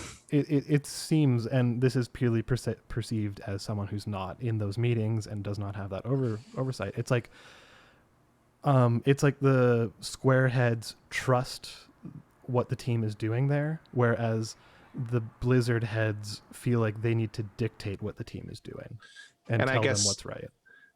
And does the stuff you read include actual like memos from Blizzard leadership that are mandating those things down? It comes from like people like Mark Kern who have worked there, and and other developers who are speaking out about like, this was the situation there, blah blah blah. Yeah, blah, blah. That makes more sense too than that's actually happening. But like, I guess I don't believe that Square. I believe that the combination of quality content and good marketing has led to a perception that Square has more trust in the FF14 team, and like, but I don't believe that it's because the people who run Square are any less profit focused or better people than the people who run Blizzard, because Square Enix has shut down so many studios and spun off so many teams. Studio. Yeah. Company. They fuck over dev teams all the time when they don't meet their profits expectations. So look what they did to IO. Look what they've done to Crystal Dynamics. Crystal D. Right. And I'll guarantee you that I guarantee you that the reason that Avengers game is what it is because of things that they said to the Crystal development team, in much the same way that Blizzard's management has mandated things to the WoW team. So it's just AAA development is a nightmare. Yeah, for sure. Like Luke Smith from Bungie was, said that same stuff. Like, oh yeah, no, we want people to like if you're done with the game, put it down and come back. When there's a new expansion and there's something you want to do. And yet the game is a literal FOMO simulator. Well, now it is literally like every week, play it every week, or you won't know what the fuck is going on. And then it's gone. Like you'll miss that story forever if it's gone. Like you can watch a YouTube video. Like, I mean, that's why no matter what they're saying, there's all like Final Fantasy 14, WoW, they're like different beasts in that regard, but like they can say whatever they want about that stuff, but there's still like part of them like, okay, we need to keep like pulling and literally and like getting people playing the very least as much as we can. Things like WoW literally has a character who operates a time machine, so you can go back in time to previous expansions to play through their stories. It's silly, but I say that more to say at least you can see. You can see the breadth of content for the most part that is in that game even now if you just subscribe. So I would 14 is my MMO of choice, but I would play WoW over like Destiny at this point. I think the smartest thing that Final Fantasy 14 has going for it, like mechanically, is that you can do one character every class. Totally. You don't have to do like, now I have to replay through the starting segment of this, and like they've got like the Horde and the Alliance, but you don't have to do like, I've got my undead and my human and my Tauren and my elf and like my wizard and like all different characters, and you have to granted it's just different things. Fact that Final Fantasy flavors. Just the fact that Final Fantasy 14 like makes it like, okay, if you can be any class on this character, you just have to level it up. I think that is like very smart and might give them a bit of an edge in like retaining players. Maybe I don't know. Yeah, I don't know. but How it you works, know, but like I would love to see personally, more. I love that. I would love to see more Even though I innovation in the haven't- space too. Like other Yeah. companies. Like I've been Oh, hearing you mean that like new, Amazon and their yeah. Well, New I've heard World. that New World actually from the latest trial run they've done is actually pretty good. Like in I've terms also of heard that gameplay New World stuff. is. I've heard it's fucking trash, but I'm considering. I've heard it's good too. I'm not arguing with you. It seems like it's so divisive. I think I might have to see what it is. Like, Sure. I can't believe they made that game. They're like, and people had to be like, "Hey, yo, oh yeah, what is Oh, this yeah. colonialism oh yeah. simulator?" And they're Let's be like, clear. You know, you're No, right. that part of it Hold is on. garbage. We're gonna rework this a little bit. This is But, like, this is what? this is me saying, you know, Yeah. like I haven't talked about it on the podcast, but I played a fair amount of Escape from Tarkov the last few weeks, and fuck the people who make that game. Like, Absolutely, I'm but it's certainly, a good game. But it's a very interesting. It is at least extremely interesting, and there's nothing else like it. And so from that angle, I'm very interested in trying New World, even though I'm kind of like not all the people on the team. I'm sure there's plenty of good people on the team, but like fuck Amazon and fuck the outspoken ones. It's yeah. just like the how genesis of that game. And how did you come up? How is this your design? but you choice? show Like, me, and at least, I mean, this is not meant as a defense of anyone making those decisions. I will say you're totally right. And I agree 150%, but at least they went, oh, okay, we'll take some of that stuff out sure. and walk Yeah. it back But some the fact instead that of they doubling got down. there at all is At least it Yeah. wasn't like that This Land Is My Land game where God. that European studio made a game about being a Native American. Yeah, And then no, when that- Native American and indigenous people called them out on it, they were like, no, fuck you. We can tell this story, and then continued Yeah. to make it. There was another game recently that had something like that. I can't remember what it was, but yeah, I don't know. I hope that there's innovation. Maybe New World will do something cool despite all of its bullshit. Maybe Ashes of Creation will turn out to be really fucking awesome. It seems I'm pretty interested cool. in that one for sure. Yeah, like I think I think innovation sequel is to good. Ashes of the Singularity. I like. wish. I think I just still really like MMOs because they combine two of my favorite Cat girls. and more cat girls. No, they Bunny and dudes. bunny. Yeah, sure. No, it's more like I love open worlds in the sense of like exploring large, Totally. vast spaces, which is actually something that WoW I like more in WoW than it's one of the few things, because I do like FF14. I don't want to sound. I came away from that sounding like the WoW defender, and I didn't really mean to, because I do love it's FF14. fine. There's still awesome things about WoW. It is yeah. influential for a We reason. need people on all sides Yeah. in the is Fortnite actually overrated conversation. That's a different conversation entirely. This whole thing Staying out of boils down to that one. But anyway, the MMOs combine that love of like big open spaces that are explorable, and you can see the environmental storytelling happening in them and stuff, and social kind of emergent social experiences. So any games that are taking stabs at doing those things, I'm going to be interested in. And so I would love to see more continued growth and innovation in those spaces for sure. Yeah. And one thing, and we can step away from it, but something that's been really fun to just watch is watching the Final Fantasy 14 subreddit and watching people telling stories of like, oh man, I was just finished doing all these story quests and was feeling a bit burnt out, so I went back to Limsa Lominsa and just watched this bard playing songs for like half an hour, and like this group of people just collected around them and was clapping, and like new players talking about like this random level 80 person came up to me and gave me a little pet that's like this little baby seal, and it's adorable and says, hey, enjoy the game. Like seeing those kinds of just like interactions that are positive and endearing and, like you said, emergent, like that part has been really and that's just that's a cool, I know this isn't at all a like, You can do that in WoW too. That's not my point. It's yeah. more No, that you can. I saw my partner showed me a bunch of people used an item to turn into tree ents and then started saying the ents are going to Isengard. And then, Orgrimmar just walked in a circle and it was like 80 people walking in a circle as ents for 20 minutes. That's pretty great. MMOs I'm saying weird. MMOs in general create those moments. And I love that about them. And it's really fun. I know dumb people in the good way. I know people who go to raves in Final Fantasy 14 every Friday, and that is like their primary social thing that they've been doing during lockdown. Not even people who are like antisocial or don't like to go out and do stuff with people, but because they haven't been able to, that's where they've gotten that fix, is to go to a Final Fantasy 14 rave. And so that stuff is I love that about MMOs, and I hope that more games continue that trend. You know what? And like find new ways. As much shit as I will talk about the game and the development, Fortnite is really good at that too. Like really good at it. Like having those kind of like those curated weird moments, like the concerts and like the world blowing up essentially. Like that stuff is awesome. But that's also more development side than community side. If someone did like a Fortnite style concert, they did like the massive production like they did for Aesop.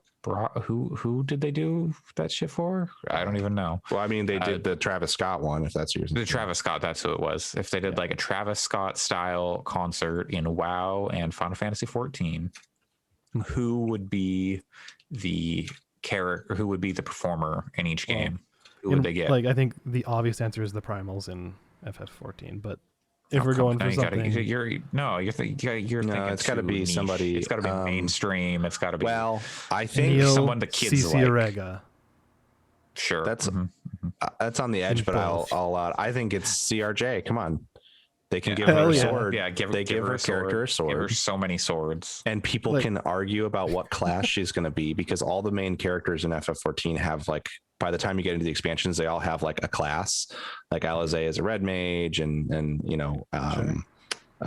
Thancred right now where I'm at is a ninja, I think.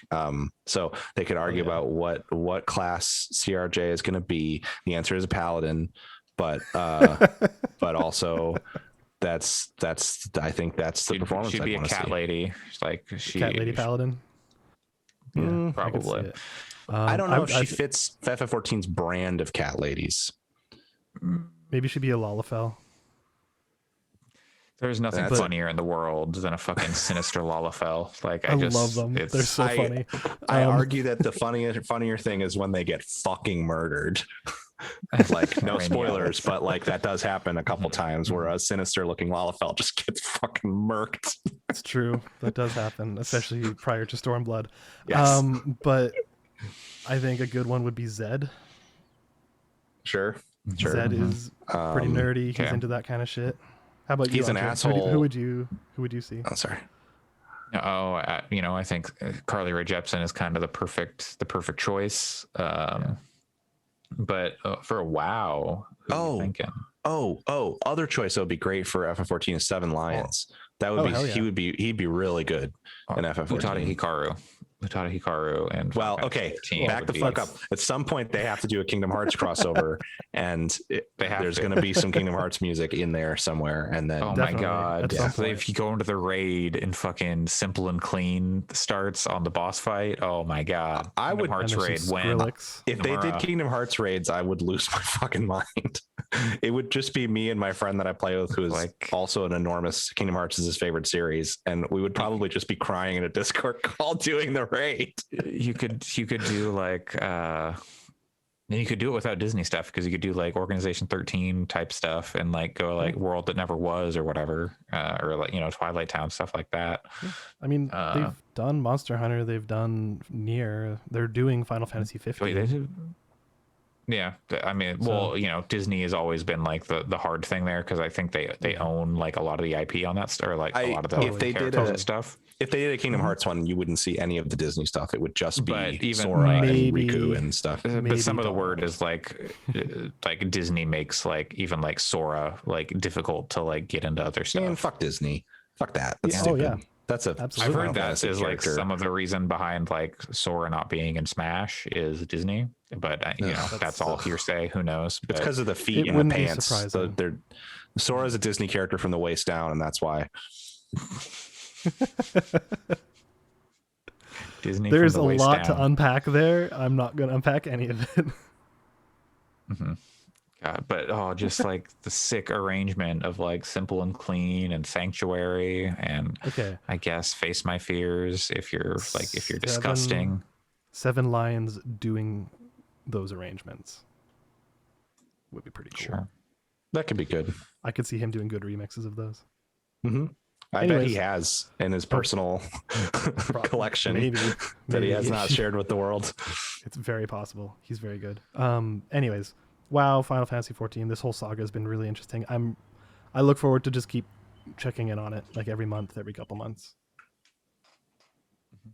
Maybe not. It'll be interesting to see what like the overall impact will be on specifically WoW, because Final Fantasy 14 at least currently seems like it's on track to just keep trucking as is. Yeah, I hope Endwalker is good. That's like I think the big thing is that if Endwalker is good, then I think it's in a good place. Although Endwalker seems like it's gonna be the last thing, obviously not forever, but I don't know that they're gonna be firing off another expansion 2 years after Endwalker that has a bunch of story stuff. It'll be interesting to see what they do next from there. I mean, it's supposed to be like the start of a new story at the end of like the Endwalker like base expansion. So I'll be interested to see if they keep the same cadence, or if it's a little more finite and then they have a longer break. Who knows? I'm just interested in seeing it because I trust in Natsuko Ishikawa. Like, her writing has been so fucking good. It's pretty good. Yeah. I think the Dark Knight story that I've played is a touch overrated. It's good, but people talk about it like it's like the best class quests in the game, and I don't know if I go that far, but it's very good. And Shadowbringers is supposed to be fantastic, and I'm almost there. So speaking of potentially very good, there's something in our news that could potentially be very good. The news is potentially good this week. It's pretty good, actually, this week. I think everything except one news story sucks. The rest are good for the most part. One is middling. Yeah, Persona's okay. Pretty good this week. SGDQ raised $2.9 million for Doctors Without Borders. Yeah. I'm not saying the French. I can't. Médecins Sans Frontières, but it was a really, really good event. Les Enfants Terribles. Yep, Les Enfants Terribles. Les Enfants Terribles. But I don't know. Did any of y'all watch many runs? I know Allison did, but she's not here. I wanted to, and I just did not have the time, unfortunately. But I need to go back and like catch some stuff. Like, there was a Resident Evil 7 race that I want to watch. Oh, it was good. It was really good. There was. I want to watch that Kingdom Hearts 2 critical mode, like stuff like that. I need to catch, one was but really just amazing. didn't have the time. It was extremely hype, as the kids say. The Pokemon Black and White race was also insane. Like, it was a 3.5 hour run, and at the end of the race, they were literally 5 seconds apart. Like, and they diverged. We talked about that last week. Yeah, but it had so many good runs. The My run, which is the rhythm game that looks like a dishwasher or a washing machine rather. That one was insane. Like, lots of really good runs this year, and it's always really awesome when they're supporting MSF, because MSF gets really involved in the chat and stuff too, and like they're just a great organization to support anyways. So anyways, SGDQ 2021 kicked big booty. Nice. Let's see, our next news story up. We got 2 decks, a tale of 2 decks. There's only one letter separating these 2 items. We got the Steam Deck from Valve. Earlier this year, Gabe Newell said, keep an eye out for later this year, and we'll talk about our like console plans, quote unquote. When he was, I'll be honest, Valve console plans. The first time somebody mentioned the Steam Deck to me on Thursday morning, I was like it was in a Discord, and it was like it wasn't even the Steam Deck launch page on Steam. It was through some other website. And I was like, there's no fucking way this will actually happen. This is going to be like the Steam machines. They're going to send a bunch of prototypes to people, and then it's never going to be real beyond like, I know there were a few you could buy, but that was my first personal computer was a prototype Steam machine. And then the page went live, and I was like, oh, okay, I stand corrected. I was wrong. They were actually doing this thing. They actually had them in media hands so they could talk about them, which is rare for like, I feel like for these kinds of things. And sorry, what was the other deck, Andre, before we jump into that? Elgato announced like 9 new things. They announced like an XLR, like a audio interface, a new Stream Deck with like a new stand and like swappable faceplates. They're doing a Steam Deck also. Cool. No, a Stream Deck. Don't cross the Steam Same thing. Screens, buttons, docks. Scream Deck. Scream Deck. Subscribe to my new horror podcast, The Scream Deck, where we watch horror movies that take place on boats exclusively and spaceships. And porches. We can talk more about the Elgato stuff later, but same day. Steam Deck within 2 hours, I think. Something like that. It was really funny. Like Elgato posted some pretty funny stuff about it. Hey, wait, I was like, God damn it! Of all the days, of all the names. Yep. But the Stream Deck is a popular piece of hardware, and Valve is like, no, it's the Steam Deck. Like, there's like a million other things. Deck. They could have called it like the Steam Switch. Well, it was Pro? It was the PAL before, wasn't it? Or that was the something like name? that. But that's a little like anyway, so the Steam Deck is a handheld PC that looks similar to a Switch, but with really bizarre button placement. The Switch button placement is weird too, but like so you got the sticks, and then directly next to the sticks on either side of like the top of the controller is like your face buttons and your D-pad, and then they've got a touchpad more like centrally located on either side. It's like the upper left and upper right corners are made up of clusters of sticks and buttons, and then below those clusters is like a touchpad. Yeah, and it is a chonky boy. It's like 60% more heavier than a Switch.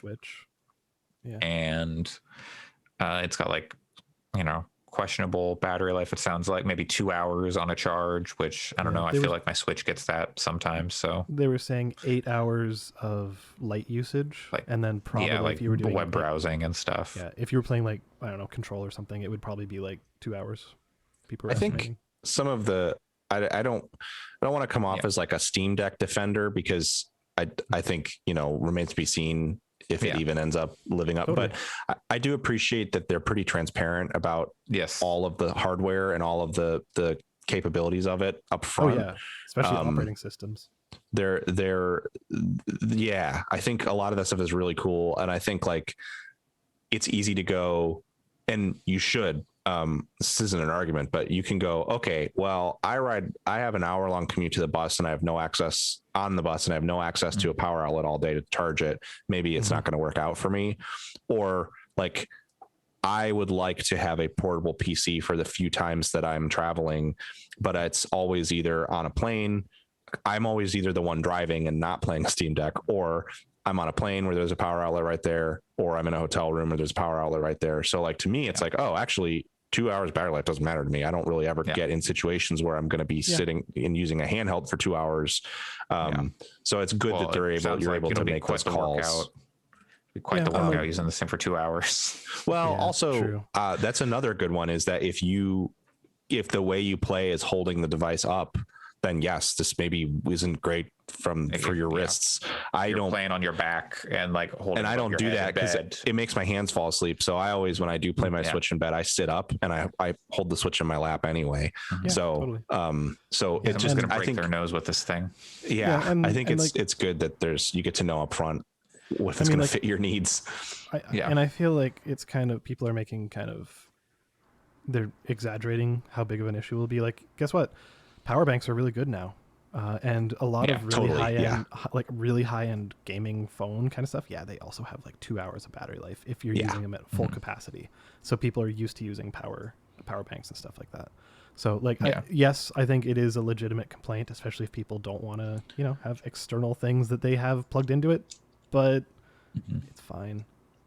But another thing I saw, and I've been seeing the sentiment online, was like people being like, oh, make sure not to pre-order this thing. Valve has the shittest record with hardware. And then they trotted out like, oh, the Steam controller fucking sucks. They didn't support it. The Steam Link sucked. It was like barely advertised. It was terrible. And they sold it for $1 to get rid of them. And the Steam boxes were shit. And the Vive was shit. And there's like, what are you talking about? Those were all great. Like the Steam controller is awesome. The Steam Link is awesome. The Steam box was not made by Valve. It was basically like third-party manufacturers that had to hit a schema. I would say the Vive was awesome, but also not made by Valve. It was HTC. Like they made the VR Index. hardware, the Valve hardware that is the most recent thing is the Index, which is and it's really good. Far and away the best VR system that exists. So like, accounting for the fact that it has the limitations of needing the base stations, all that stuff, but the highest fidelity VR you can get.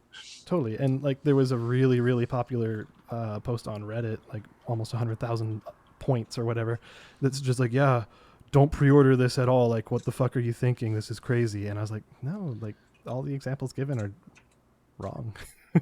the Steam Link is great. I think the Steam Link and the Steam controller are subjective to a degree. The only reason that they stopped supporting the Steam Link so hard is because it's done essentially from a development perspective, and they started putting Steam Link apps in TVs. So like phones. And, So they just kind of lost the need for a dedicated hardware box to continue producing it. But as someone who has a Steam Link, the most recent iteration of the hardware, none of the issues that come from it really come from the hardware. It's more stuff that comes from Windows fucking up with the like interacting with the app that's running and sending stuff to the Steam Link, which you could argue they should be accounting for, but that's true. But like the thing that they're still updating the Steam Link and stuff, like adding support for new controllers and whatnot. And like the Steam it's controller not done. Too. The controller gets tons of they're updates. Still. Like I think got updated within the past week. I was looking, and one of the most interesting things I find about the Steam Deck is Valve has never stopped working on Steam OS. Like from the Steam boxes and before, they've been working on it since then. Like so, it's been like however many years. What year was that you got your Steam box? 2012. Yeah, 2012. So like 10 Wait, no, years what year was the development? No, 2013. 2013. Okay. 8 years of development is a lot of time. Well, probably more than 8 years because they probably started development well before those boxes came out. But let's say 10-ish years of development on an operating system like that like you're going to get a new version with this thing. Hell yeah. I'd love to see what that does. Like it sounds awesome. So and if you're not into Linux, then you can install Windows on it. Yeah, but ostensibly it runs every game on Steam, so it's using some kind of emulation. But assuming some kind of wine wrapper that's like built into the launchers, which is cool. Another this is just Gabe Newell's plan to turn every computer into a Linux desktop. Coming, I'd be into it. Everyone wants to buy. I jokingly handheld PC, and so you should make your game work on Linux. I hope so. Actually, I jokingly shit on Linux because I hate like base Linux and like some of the more command line intensive distros. But there are distros of Linux that work the same as Windows, like exactly the same. So if you want easy access into the Linux world, just like get Ubuntu, get what's it called, Pop OS is pretty good. Right. Like all those are like really accessible. Ubuntu just works like Windows, so you can it is, or Mac OS. Like it's very, very comparable to Mac because I think they kind of influence each other. Sure. One of the other things, Andre, I don't remember if you mentioned it or not, was the whole reservation fiasco. Oh no, happened. we haven't gotten there. It's got last thing about like specs or whatever. It's got like Ryzen stuff, RDNA 2, which is the kind of stuff that's in the new consoles, right? It's like RDNA 2 based, based stuff. Like it's not the exact. It's this isn't a PS5 in your pocket. This thing doesn't fit in your pocket anyway. Not terribly far off. but it's like the same kind of like just lower powered, so it can fit in that kind of form factor, and then like a 1280 by 800 screen or something ridiculous. I think that's correct. So some weird resolution. Yeah, it's LCD, not OLED. Who cares? It's fine. I'll wait for the OLED version in like 5 years. In brackets, OLED version. Yeah. But yeah, but at that screen size, 7 inches, like that resolution is fine. Oh, absolutely. Yeah. It's but yeah, so reservations by 10 resolution, I think. Okay, that's nice. Okay. I think. Okay. Yeah, that makes sense with the weird resolution number. So yeah, you were saying the reservation system. I didn't register because it's not available in Japan. But it seemed like, I don't know, some people were having issues with it. Basically to combat scalpers as best they could.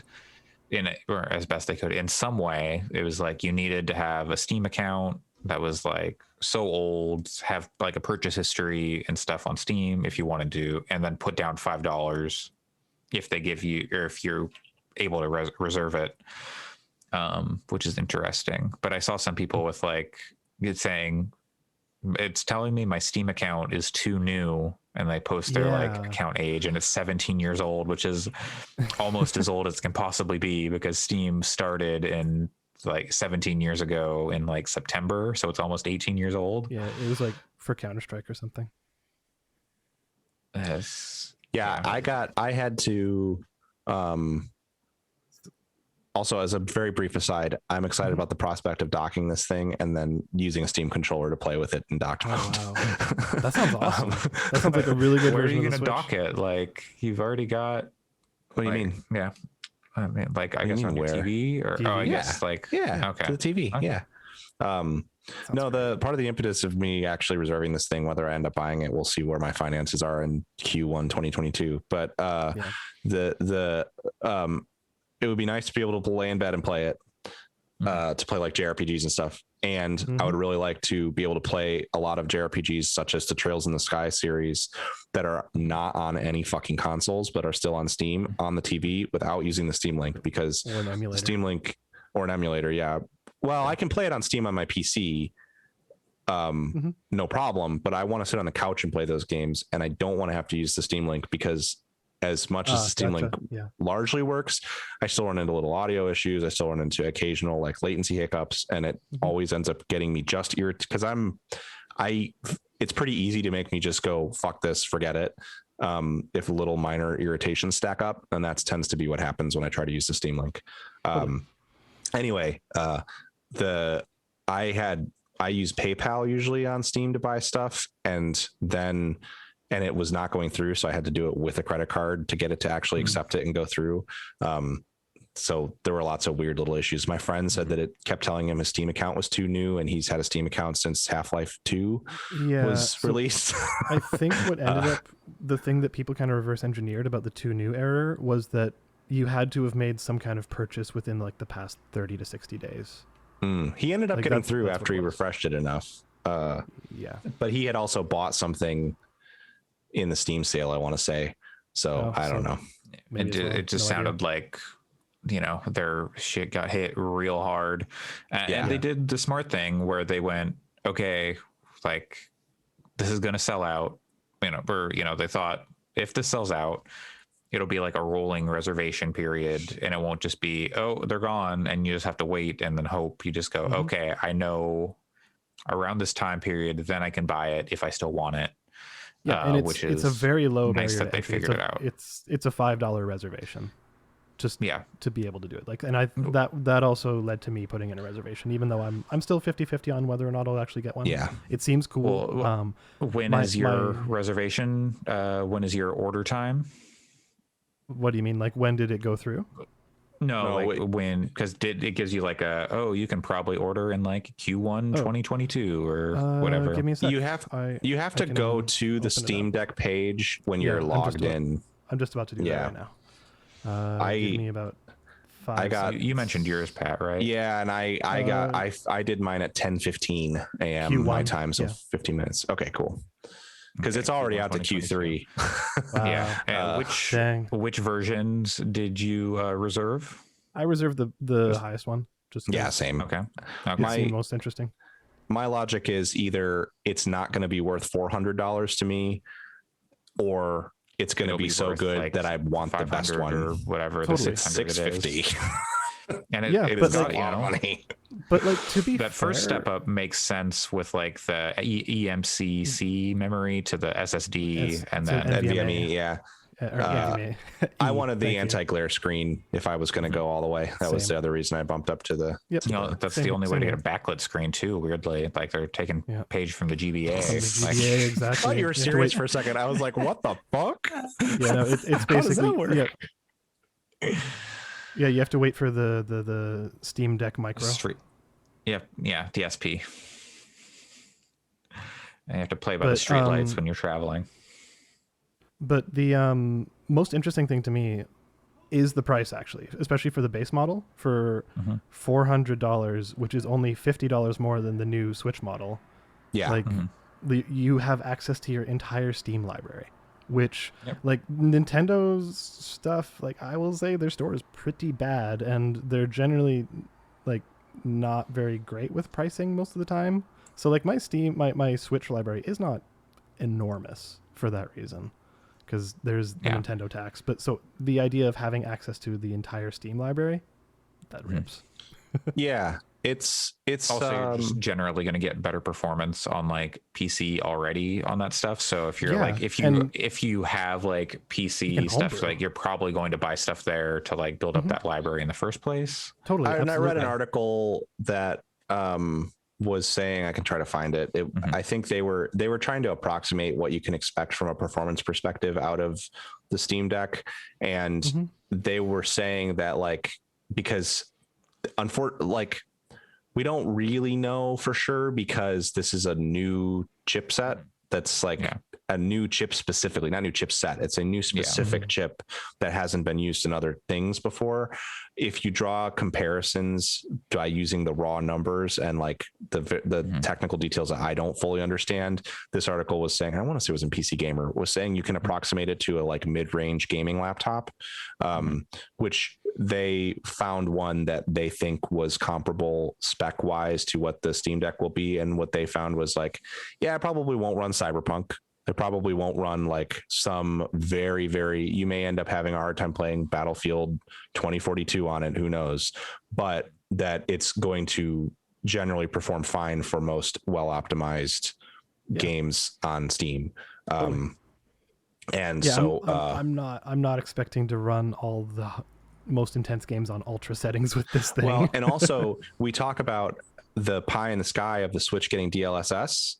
This has the Steam Deck AMD super will resolution. Well, the Steam Deck will, I assume, have some form of DLSS available to it. I don't know how. It can't have DLSS because that's proprietary to NVIDIA, but it'll have super resolution, which it'll is have fidelity. AMD's version It'll of have- DLSS. It'll have fidelity FX. Like Right. No question. And at a certain point, if this device takes off, it behooves AMD to develop that technology more to like Well, yeah, continue to squeeze life out of it. They're already doing that. So I think that stuff is planned for the Xbox One or the Xbox Series like X, maybe the Series S2, probably. like that Probably. fidelity stuff. And The point being, it didn't come out right away. They're still like developing it and working on it. And then the point being DLSS is if the device ends up being solid and it sells well, then it's going to lead to development that targets it more, whether through increased cooperation from AMD to squeeze more performance out of it through those kind of tools, or just developers going, do we really need X, Y, and Z bells and whistles when if we don't put that in? I'm being reductive. This isn't how a game dev works, but then will it work? Then can we make it better optimized for a Steam Deck? So yeah, like because at that point, it's kind of like the conversation we were having last week, where the Switch or whatever is a known quantity. Like you know what CPU it has, you know what GPU it has, you know what memory it works with. Like it's not ideal, but you at least have. It's not a moving target. Like which is one of the hardest things when developing for PC in general or Android or whatever. But yeah, if you know, okay, it has this CPU, this GPU, this much memory, always, and it's like, okay, we can optimize for that, no problemo. No problemo. I don't know. Well, lesser problemo.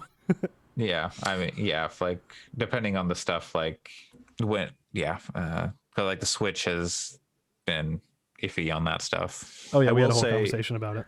I think it's I think the one thing, I'm not picking on anybody. If you're listening to this podcast and we had this discussion at some point, this isn't a call out. I've seen a lot of people that have been like, LMAO, that button placement is terrible. And I think that's a funny, I think it's mostly just makes me chuckle because Valve pays people hundreds of thousands of dollars to design the ergonomics of their devices. And it's not, that doesn't mean they can't make mistakes, but I definitely am in the let's wait and see how it feels camp, but rather than that looks terrible to use, because like, I doubt that they would be like, this sucks. This sucks, but it's going to be fine. I am sure that a lot of development time went into making sure that the buttons work well with the ergonomics of the rest of the device and the weighting and everything. Probably. Honestly, to me, it looks better than the Switch. Like, I think the Switch button placement is atrocious. I think, And like, the I button am the size Switch on the hater Switch. on this. Yeah, I mean, I'm with you. Switch hater on this podcast. I try to I'm ratchet back the Switch hate because I don't want to hurt people's feelings, basically. Yeah, I really don't like that I'm- device at all. I'm like 50-50 on the Switch. I think it does some stuff well, but some stuff is really terrible. So Basically, all the stuff. It's a neat gimmick, but I hate using it. All the stuff that the Steam Deck is ripping off from the Switch is the stuff that I like about the Switch. yeah. So I don't know. I think it is very much a wait and see device to see if it ends up being completely worth it. But there's just so much potential in it. Yeah, and like these like handheld PCs aren't new. No. With a name like Valve getting in there and getting AMD like directly partnering with them to like you know do this like get new, like no other like handheld PC like this has had like this new RDNA 2 graphics stuff in it. It's all been like Vega, which is lower powered. Yeah. And so hopefully this will be. This totally kind of fucks with the what was it, like the Aya Neo, and what was the other one you mentioned the other day, Pat? Like GPD. The other GPD, yeah, or like NVIDIA Shield. Like it's much different than the Neo is like really expensive. That's the like thing. $1,000. The GPD Win 3, which is the most recent one, is also $1,300. Is $1,100. It's $1,139. Yeah, they're expensive. And so that's what I was going to say is and this they're device. Windows PCs. Yeah, this device potentially could beat them out in terms of performance. I mean, it's hard to say for sure until we put them side by side, but it's also way more. The pricing is very high at first glance on the Steam Deck. If you're talking about like the higher end models. And I think the $399 one, it's very important to keep in mind for anybody who's looking at this as like their first foray into some kind of PC gaming. I think the $399 one is good value. It's very small storage though for PC games. And if you're it's talking gonna be about slow. And It's it gonna has be like as slow as the Switch. So that's true, but it does have an option for SD. It does, SD cards, which is great and important. Which is good. expandable. But also, if you want to buy a 100 gigabyte micro SD card, I mean, that's Is additional it cost. micro SD? It's micro SD, as far as I know. Like, they're not like necessarily prohibitively expensive. Like, I'm looking at a 256 gig Samsung card, micro SD card for $50. Like, that's not the end of the world, but it is another $50. Like, so. My point being, I think to me, at least the mid-tier one is kind of like the happy medium. Because you're getting an NVMe drive that can hold, but still that drive is now, it's not on Steam, so it might be moot, but that drive's not really going to work well for something like Call of Duty. I just realized how many people are going to be installing Call of Duty. No, you're right. Maybe, but still, I just realized it's worth keeping in mind. What? Do you think they're going to make some update to Dota to work with like a controller for this thing? I hope so. I love playing MOBAs with controllers. I would love to see what Dota would be like. I would fucking love to play Dota with a controller. They got the touchpad. They got the touchpad, and you just have to. Yeah, totally. You're gonna click. Yeah. That's how you're gonna play Dota. You can map your abilities to the buttons on the back. And there's also a touchscreen, right? So like, could you? Is there? I can't remember if it was touchscreen or not, but if there is, I don't think it is. Click dragging for box, like if you're selecting units and stuff, because micro heavy. Like the thing that would be hard for me is like, how would you play Enchantress or Chen or something like that, which are the micro heavy characters, or Meepo, where you're having to hop around the map all the time, because that would be really interesting though. I was looking this up and I typed in Stream Deck. Yeah, see, that's I don't think it's a touchscreen, but I could be wrong. Yeah, but I'm not sure. But they do have the touch pads. It does. It does? That's awesome. Yes. I'm surprised. Because yes, it does have a touchscreen according to the videos. It also looks like. And okay, cool. Yeah, it does look one like of the. Oh, sorry, please go for it. I was gonna say it looks like at SteamDeck.com, they're actually. If you look at the footage, it looks like it's actually running on it too, because they're showing Control, and Control looks like it's running around 30 frames a second, which is what I would expect on this device, which is kind of nice that it seems like it's an honest representation of how the game's running. That's cool. But yeah, I'll send an image to our group chat of one of the things that came out of it. But yeah, and one of the pre-order bonuses or whatever for the highest end thing is a different virtual keyboard theme. Okay, cool. Which is whatever, who cares? But yeah, so it totally has a touch screen. That's great, because that does make the prospect of typing on it a lot less cumbersome, frustrating. That actually makes Final Fantasy XIV much more playable on a Steam Deck. On a Steam Deck. And I also like that it comes pretty with a good carrying with their case. like controller keyboard though. Like they had some pretty interesting ideas. It's okay. Like, it's I'm not going to say it's the best, but it is a interesting application. It's about as good as you could get for sure, but it's not great. But I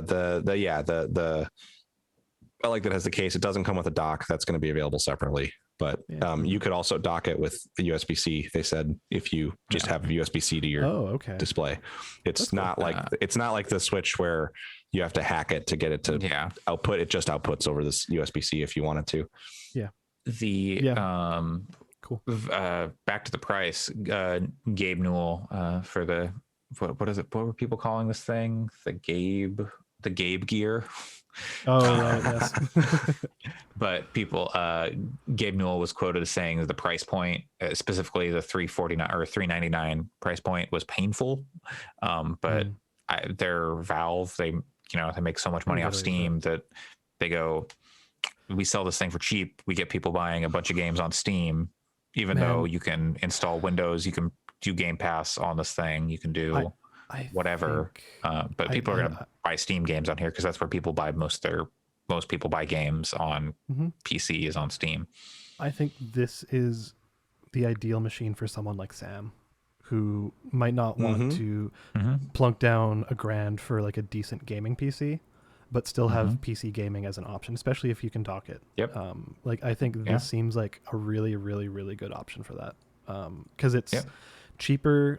Like even if you did the medium model, like that's probably the price of a mid-tier gaming PC, like mid to low tier. So like, and this is portable. You can take it with. And it's portable. You don't need a desk. Nope. Yeah, like, and it's much smaller than a gaming PC. That's for dang sure. But I don't know. It seems like a cool device. I'm looking forward to seeing what happens with it. Yeah, definitely. Hopefully, it lives up to expectations. In some ways it never will, but in other ways, hopefully it's pleasantly surprising. Yeah. Okay. Other new stuff. Yeah. So Elgato announced like 9 things. They announced like a new Stream Deck, a new Wave, XLR audio interface, 2 new mic arms, a wall mount for their like multi-mount stuff. What else did they do? A webcam, which seems to be very high quality, like basically the best webcam you can buy from other people, at least from reviews I saw and stuff. A whole lot of stuff. The mic arms look fucking slick. They got like a high profile one and a low profile one. I want it. I don't need it, but I want it. So I can just like pull my mic out. If I had that low profile mic arm, it's over. But I don't. Over, you're done podcasting. I can recommend. I could just like you're just gonna lovingly stare at the mic arm. and Yeah. you I can know, recommend them. They're very helpful. It's got- 'cause then you can just move it It's around. got like, yeah, they've got like a magnetic like tray for like the cables and stuff. That's It's cool. Yeah. it's pretty slick. Yeah, we were talking before the but- cast that Elgato tends to make pretty good hardware. It's just it's usually a bit overpriced because like it's stuff you could do yourself a lot of the time. Yeah. And you could like probably do pretty well with it. Like the mic arm, the green screen, the lights, like that Yeah. stuff. Not so much like the Yeah. capture gear and like that stuff is very Yeah. niche. Yeah. But like it's more expensive than if you were to do it yourself. It's more expensive than even if you were to go Yeah. to some other third party. But it just works well. So And it all works together well. It's like the Apple Totally. thing. Like it's an ecosystem. there are plenty of criticisms to put against it, but then also if you've got all the stuff, it works together and it does what seamless. you want it to do. So Yeah, like the new audio interface, it's like $200, which is a lot. no, 150, Or 160. 150, but sorry. And yeah, like the you webcam can- is more expensive than the audio interface. Yeah, and the audio interface is one input, Yeah. which one XLR input, which is like that's kind of not a lot for the price because you and I again we were talking before the cast. Like you can get a Focusrite Scarlett 2i2, which is a really good 2 input 2 output with preamps and all this kind of stuff for about the same price. Yeah. But it's You're not gonna be paying as for the neat. integration of the software. Exactly. Yeah. It won't be as Yeah. neatly integrated. and I'll say I think that they do a good mix of products that are like when I got my Stream Deck, I was surprised that I only paid $150 for it. Like it's when you combine its capabilities and like the fact that it just works and it's such a solid little device with the software support and how easy it is to make any macro you could want. Like I could probably make a macro that would like get everything set up for the podcast where I could just push one button and then it would pull up all of my applications for the podcast and get me into the Zoom call. So I was impressed that I got that for that price. So I think they kind of combine some of the like really good value with maybe some of these other things that are more like, you could get another audio interface that's better for the same price, but you're getting it, like you're saying, Andre, integrated into everything else. Yeah. So if you've got Elgato lights, you got the Stream Deck, you got the capture card, you got the Elgato mic, and then you just like you're good to go. You just hit like one button and it's like, okay, I'm streaming, all my lights are on, all that stuff. That's like, neat. Like you like I don't I'm stream, sure, so yeah, I like, want to, but like you could spend a weekend with a Raspberry Pi or an Arduino and script up a lot of the same kind of stuff, but that's going to be a lot of effort. It's going to be a lot of bug fixes, and like you're just paying for something that works, and you don't have to think about that overhead. yeah, I mean, I got like 6 memory macro keys on my keyboard right here, and I always forget about them and never use them, but I could for something. Well, I don't know what I should use my macro keys for, but truly the game changer with the Stream Deck to me is that you can, it's a screen also. So you put little icons on it and they can be animated or not. And that's actually like a huge boost because it means that you don't have to remember what key does what ever. Yeah. The AverMedia Nexus looks really fucking slick because it's like basically a Go XLR with a Stream Deck built in, but it's like overall quality. Cool. Like it's like preamp isn't great. It only does like 46 decibels or something. Like it's not going to power like a SM7B. And then like the software isn't like super great. It does, but it's not like super high. It's not like its power output isn't super high or something. Like it doesn't fully power stuff. It's like a really neat piece of hardware that is let down by some decisions. Like it's got like a built-in LCD like touchscreen to be like a Stream Deck, but also then it's also like the software is like iffy on it, which is a bummer because it looks cool and it's like all that stuff built in. But it's interesting. So Elgato, if you're into streaming, Elgato once again taking your money. Next up, Nickelodeon All-Star Brawl announced. Right. It's got rollback netcode, baby. One of the only fighting games right now that does.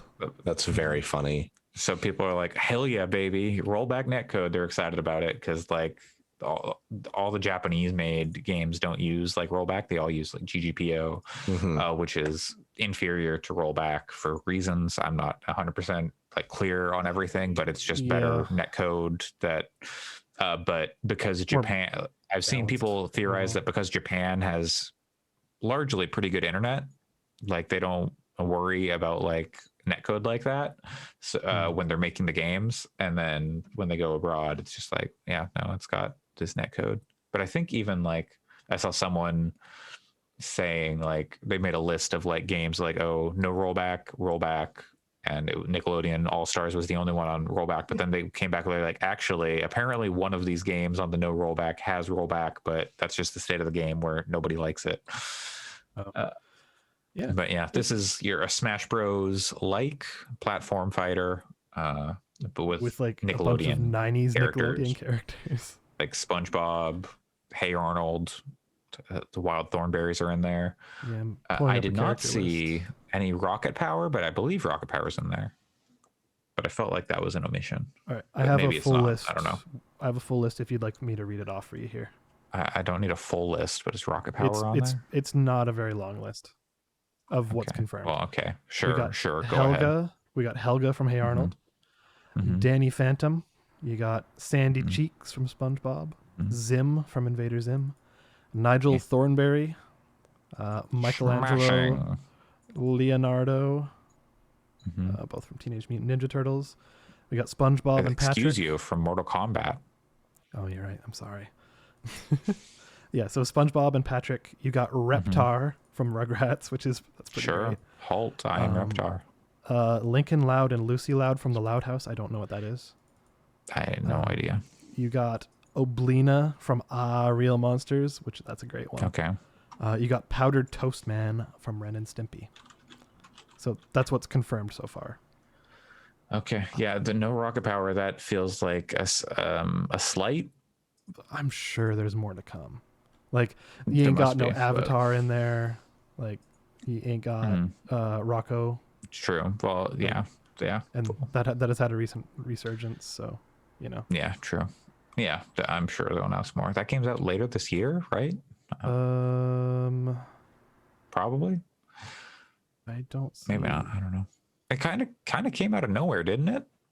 Yeah, absolutely. Like they didn't even do like a summer game fest or like a like a game awards thing like at the end of the year. Oh, fall 2021. Okay, well, yeah, so relatively soon. It's over for Smash Bros. Yeah, they don't even need that last character. They can just pack it all up. The last character was going to be SpongeBob, but not anymore. Sad. Speaking of, I had a segue before, but then we kept going on the Nickelodeon thing. Get it later, and I'll just edit it in really awkwardly. I forgot what it was. It doesn't matter. Persona 25th anniversary site launched. I guess 25th anniversary is coming up imminently, and they teased 7 new projects to be revealed over the like next year. They said the 7th project will be revealed in like autumn 2022. So that's clearly Persona over a 6. year from now, right? I would assume so. Yeah, or it's like Persona 1 dancing all noon, all afternoon. I thought you were gonna say dancing all nude. Sure. Say, hey, do you know what? I didn't play Persona 1, but maybe that could be. I haven't I hope that I really hope that they remake the first 2 Persona games. That'd be cool. I don't know that much about them. They're good. They're interesting. They're weird. I know Allison isn't here, but I'm sure she would love to see like a Persona 3 portable kind of thing happen again. For sure. Yeah. I think they should just put Persona 3 PES or whatever. I think that's it. They should put that on Steam and on consoles and Switch and stuff, but at least on Steam. PES was only good, on the Steam Deck. But yeah, PES was good, but Persona 3 Portable was. I meant portable. I forgot that those were different things. Yeah. Portable was notable because it had the lady main character. What if they put out Persona 3 Portable and Persona 3 FES, but Portable was only playable on the Steam Deck? That would be very funny. Oh hell yeah! Honestly, what they should do is just put out Persona 3 Portable or Persona 3 Fez on Steam with the lady from Portable. Yes, do a complete one, because I didn't like the stuff that changed in Portable outside of the new protagonist option from it was Fez. weird in its isometricness. Yes, what was cool about Persona 1 and 2 that I would love to see remade is those are dungeon crawlers when you're in the dungeons, in more of a, they're like first person in the traditional sense of being a dungeon crawler. So they're kind of cool because you walk around in first person in the dungeons, and mechanically the same thing. But the negotiations were way crazier in Persona 1 from what I understand. And I think some of them were a little more on the problematic side, if I recall, but probably, you know, product of their time. From Japan. So what do y'all think the announcements are going to be? Like, we already talked about Persona 6 probably next year, Persona 3 Portable, or Persona 3 on like PC, maybe on like other like Switch, PS5 or PS4 or Xbox, maybe Xbox. I don't know. I've never been on. 100% going to be something on PC, because Persona 4 Golden was very successful on PC. Yeah, I would assume Persona 3 on PC. I suspect, if not other consoles, all of the Persona games will be announced to be coming to Steam. I would like to see, and I think they could do a cool like refresh of 1 and 2 in a double pack kind of situation. Maybe not full remakes, but like bring them a little forward. All Persona games coming to Game Pass. That was probably where I was going. Like, because Persona, that's probably part of it, has been largely, as a series, has largely been on PlayStation, except for like Persona Q and stuff. But I could totally see Game Pass. I could totally see Switch. In reality, what will happen is it'll be like a Persona 1 and 2 collection comes to Switch. Persona 3, 4, and 5 are on Game Pass, and then they announce Persona 6, and it's a PlayStation 5 exclusive. And then there's another going to be the 7 years. The fucked up, like just like all disjointed way they're going to do it. Maybe. Did they ever do a fighting game for 5? Because 3 and 4 had a fighting game. But yeah, so that was one of the 6, one of the 7. My hope is Persona 5 Arena Ultimax, which is, you know, they do 3, 4, or 5 characters in a fighting game. And like, who made it was Arc System. Arc System made the last one. No, not okay. Arc System is different from Arc System Works, which is very confusing. I think it was the people who made Guilty Gear. Yeah. They are the Arc ones who System made it. Works, not Arc Sys. I meant Arc System Works when I said Arc Sys. I didn't know there was another thing called Arc Sys. I think they're different. Maybe I'm wrong. No, I think it's just no idea. But it was made by them folks, the BlazBlue people. Yeah. Who would you main from Persona 5? Who would be a good fighter? Oh, that depends on how they're. I mean, like, I feel like Joker probably fits my play style the most. He's already in the fighting game. Maybe Makoto. Yeah. Maybe you just named like I tend to be like I like from that game. I tend to be like a rush in and fucks with people person, and I feel like those two hit that the most. I would love to see what they would do with like Hifumi, because she was actually the only other character I liked in that game, other than the 2 you mentioned. Because I bet she could have like some kind of. She played shogi, right? Yeah. So like they could have like some kind of shogi mechanic. Shogi. I don't remember how. Shogi. I think shogi is a name. Shogi is the game. Shogi. Yeah. There we are. That's correct. That would be interesting. I can't really remember any other characters that mattered. There's the gun store guy. There's the sexy goth doctor. They're not dating sim, like actual, just like, here's a visual novel dating sim of Persona, all the characters. You can romance anyone. But yeah, like I want them to do another fighting game. So it'd be good. Like, I wonder, it'll be a bummer if, like, you know, the individual announcements are like Persona 3 on Steam, Persona 1 and 2 on Steam or on Switch. Like, because they said 7 projects, so like that makes it seem like a lot, but I hope that none of them are dancing games. I am not getting my hopes up. I think they will announce Persona 6. It'll be Persona 6, point. Persona 1 and 2 coming somewhere, Persona 3 coming somewhere, probably a port of Persona 4 Golden to like PS5 or some shit. And then Persona 5 coming to other platforms or something, and then a dancing game. And that's 6, right? 7 Persona Q. projects. Do another 7. Q. Oh yeah, and another Persona Q. Duh. That's 7. Games were that great. gets us 7. Persona Q 1 and 2 were both really good. It's going to be like 6 ports or 4 ports and 3 new games, and one of them will absolutely be a dancing game, and one will be a Persona Q game, which may be good, but I'm not going to get into that.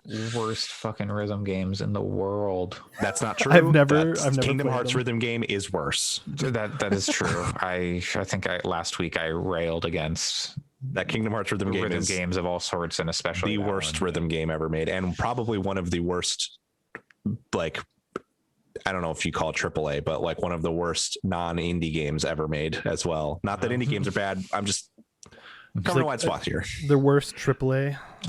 I just don't know if it counts even as AAA. Ostensibly AAA. Yeah. You know, from a major publisher, developer. I don't know what other genres they could put Persona into. I feel like I liked Persona 4 a lot. Persona I liked Persona Party 3 quite a bit. Yeah. But I feel like for me, as someone who was a big Persona fan, like it almost feels like they've started stretching that series thin in some kind of weird ways. What if? And like the idea of 7 new projects doesn't fill me with a ton of confidence. Sega Cross Yakuza. Sega, like no, just the Sega Persona Cross Yakuza. Persona Cross Yakuza. Okay. That's actually a good idea. That would be pretty cool. I'd be. What if it's like Bully, but Yakuza? Imagine Yakuza protagonist, Yakuza protagonist fostering kids. Dude, yes. Imagine Kiryu jumping into the TV. I don't know if it would be. I don't know if it'd be Kiryu in the game. Oh, yeah, you're right. It would be. It would 100% be Ichiban. Yeah, JRPG fanatic. At this point, yeah. But Ichiban and Kiryu would be in the TV. You found me. Man, Persona Cross Yakuza sounds fucking sick. Ooh, God. Atlas, call me. It's funny. I was thinking about like the JRPG I'm going to play after I get caught up in Final Fantasy, and I installed Persona 5 Royal, thinking like maybe it'll be that one. But then I'm like, oh wait, but I also have Yakuza 7 that I could play instead. It's really good. Yakuza 7, very good. They're both very good. On the topic of segment. What? Hold up. On the topic of Sega. Wow, that was Freudian slip. Topic of Sega. They've got a new game coming out this year called Lost Judgment, which is the sequel to Judgment, if you couldn't tell. And it seems like that sequel won't be coming to PC, despite the great success Sega has been having on PC because of super restrictive Japanese talent agencies. Specifically the one of the main character. What is the actor's name? I don't know. I can't recall, but I can't remember anything. I haven't played Judgment yet. I need to, because I saw this trailer for Lost Judgment. I was like, holy shit. Okay. Yeah, no, I need to play this game. Of course I need to play this game. It's from that studio. Game. It's bonkers. But yeah, so there was probably Allison would be more knowledgeable about this stuff just because she's into like J-pop and idols and whatnot, and is aware of like the talent agency shit, but they are very restrictive with what you can do with like what idols can do and what can be done with their like their likenesses and whatnot. And the idea of modding is terrifying to them. Well, the main character of Judgment is a very well-known Japanese like pop star from a band called SMAP, alternatively known as Bump of Chicken, I believe. Snort Chicken? Check on that. No, are they different? Are they the same? Maybe they're different. SMAP and Bump of Chicken are not the same. Someone led me to believe that they were the same, but they're not. Anyway, yeah, they were like a boy band, like, you know, in like the 90s or 2000s, and very popular. They eventually disbanded the group, but are still like actors, models, all that kind of thing. And others have left this agency. Johnny's, who is a very large talent agency in Japan, and only this person has left and has been the main character of the Judgment games. And apparently the talent agency has said, you can't put this guy on PC. You can't. No, we don't want you people modding him or anything like that. Yeah, they saw what people did to Norman Reedus. And Keanu Reeves and Keanu. Yeah, so it seems like that might spell the end of Judgment if they can't like put it on PC and make money there too, because hey, their games have been very popular on PC. Mm-hmm. And if that avenue is shut off to them, then it's just not feasible for them to keep making those games, it sounds like. But that'd be maybe a shame. It'd be a shame if that's what kills the series. The actor is a very prominent, or is into games and like is a gamer. I'm sorry, I shouldn't hurl that word around like that at people. It's, you know, they might be offended, but he's a degenerate. Yeah, so if he does like a Tom Holland, like, I'm gonna like, hey, come on, can't we all get along, like with the Sony and Sony and Disney or whatever. It's like, come on, let me be on PC. Let people do weird sex stuff with my player model, character model, you know, whatever. Bring it. That wouldn't be the weirdest thing that a member of that band has done. True. I was saying I don't remember if I said it in our chat or in like a Discord or something, but I will admit, I think it sucks, but also I would, if someone was like, we want to put you in a game, I would be like,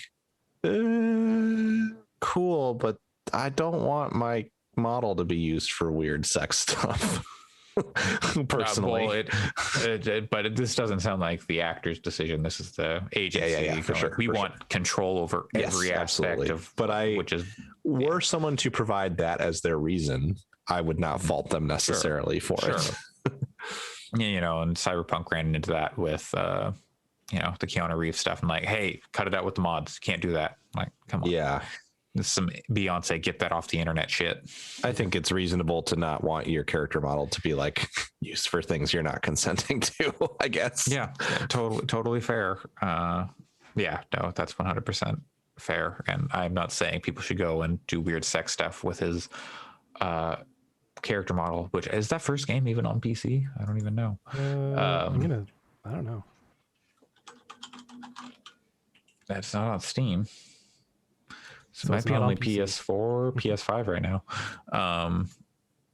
But yeah, like a member of that band, like after they broke up, got like arrested for being nude in a public park. Like, yeah. And then like he's fine in like society. Like he still like goes on like comedy show, like variety shows and like media appearances. Like they worked it out. I don't know.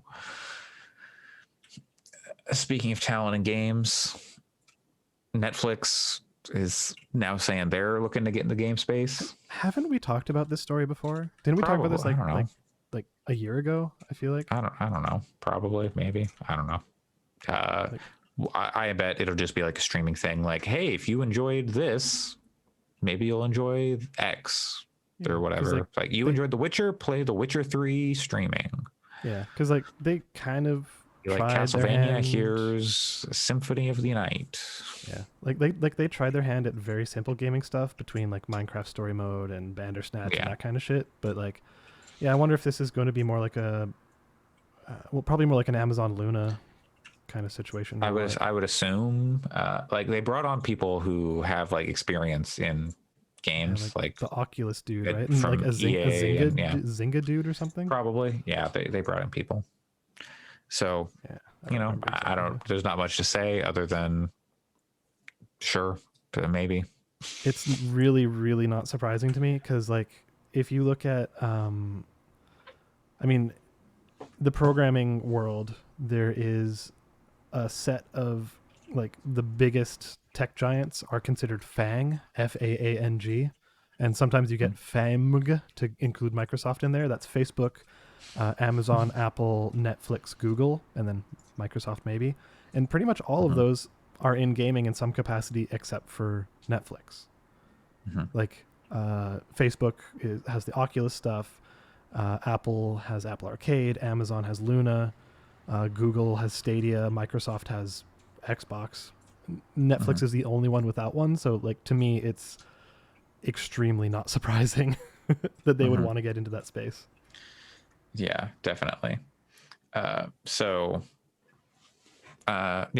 We'll see if anything comes of it, because people always say stuff like this and then get shut down before anything actually comes of it. So yeah, it could totally be a fart in the wind. We'll never, if that's the case, we'll never know what it was. And last thing, real quick, Resident Evil Village. Apparently, the DRM on PC has affected performance a lot. I wonder if that was what was giving me some trouble. It was weird at some points, but apparently, finally, the DRM has been cracked by pirates, and that version runs significantly better, which is interesting to hear. And I wonder how much longer there will be. Like that DRM is going to remain in it, because eventually they always patch it out and like, okay, it's been like 6 months. What's the name of the really intense one that they always end up patching out? Denuvo? Yeah, whatever that one was. Like they like license it for 6 months and then they tear it out after like that initial sales window. Yeah. And like it's. Yeah, I wonder how much that stuff like actually matters. So like, having it in there, it probably helps some. But I can't remember the actual quotes, but there was definitely talk about it when Witcher 3 had been out for a little bit, because CD Projekt did not put copy protection on The Witcher 3 as a like power to the players, we're pro consumer move. They lost nothing on GOG. They lost a fuckload of revenue over it, from what I recall. Like there was something like CD Projekt, or yes, that there was a huge number of pirated copies that were being played, like very significant. So it's tough, because it's like, on the one hand, I think it sucks when companies put this copy protection on that compromises the gaming experience, but on the other hand, it seems like every time it comes up, it's shown that if they don't copy protect it, people will just pirate it and not pay for it. It's like, what do you want? What do you want? There's an easy thing, and it's go back to in-game like riddles that use like printed manuals with like decoder shit. Like, there you go. That's what you got to do. And if you don't do that, then like a big scorpion monster comes around and chases you through the game and just kills you over and over, making it unplayable. Like, easy peasy. Yeah, I love those old decoder I would go back to that wheels. game if all the performance stuff was fixed, I guess. Like I liked it enough. I just never went back and like played through it multiple times. Maybe that's like a damning thing to say about that game, considering how much I played 7 and 2 remake, and even like 3 remake. I don't know. You probably have a lot more to play right now too, and a lot of other stuff going on. Like I'll get back to Resident Evil 7. I think, or 8. Eventually. I think 8 was a great game, really fun. I enjoyed it, and I don't know if I'll replay it more, but I don't think that takes anything away from the fact that I really liked it. And it's also not particularly surprising that something works better when cracked than when not. I think I've talked about it on this podcast before, how I use a cracked version of Pro Tools because it works better than my legitimate version of Pro Tools. Sure. So it's not surprising. Definitely. Well, I think that is going to do it for today on episode 181 of the Gaming Fyx podcast on July 17th, 2021. I have been your host, Andre Cole, aka your partner's favorite RGB color code. You can find me on Twitter at Coolslaw, COOLSL4W, where I don't know, I'll be tweeting about stuff I want and don't need, and I don't know, stuff like that. Maybe some game takes here and there. Pat, where can people find you? You can find me at PJC Plays, and I'll probably tweet out. There's this race that I'm doing in 2 weeks is a charity race for the the National MS Society. We have a team, and you can donate and stuff. So I'll probably tweet that out on the podcast account to maybe get some donations. Sure. Cool. And Alex, where can people find you? I don't know. Probably in the next room over there, doing some stuff, writing some stuff. Okay. Cool. You can find us on Twitter at Fyx Podcasts, wherever that handle works on social media. Probably on, like, I don't know, what's a new social media platform? Well, we're not on TikTok. Should we be on TikTok? Let's get on TikTok. Sam can do it. Sam's on TikTok. Yeah, let's hire a Zoomer. We'll hire a Zoomer to do our TikTok for us. We'll get right on that. Thanks for joining us. We'll be back next week with another episode of the Gaming Fyx podcast. Stay wet, gamers. Don't worry. Always am. Always. I am damp now, and I will be damp later. Okay, bye.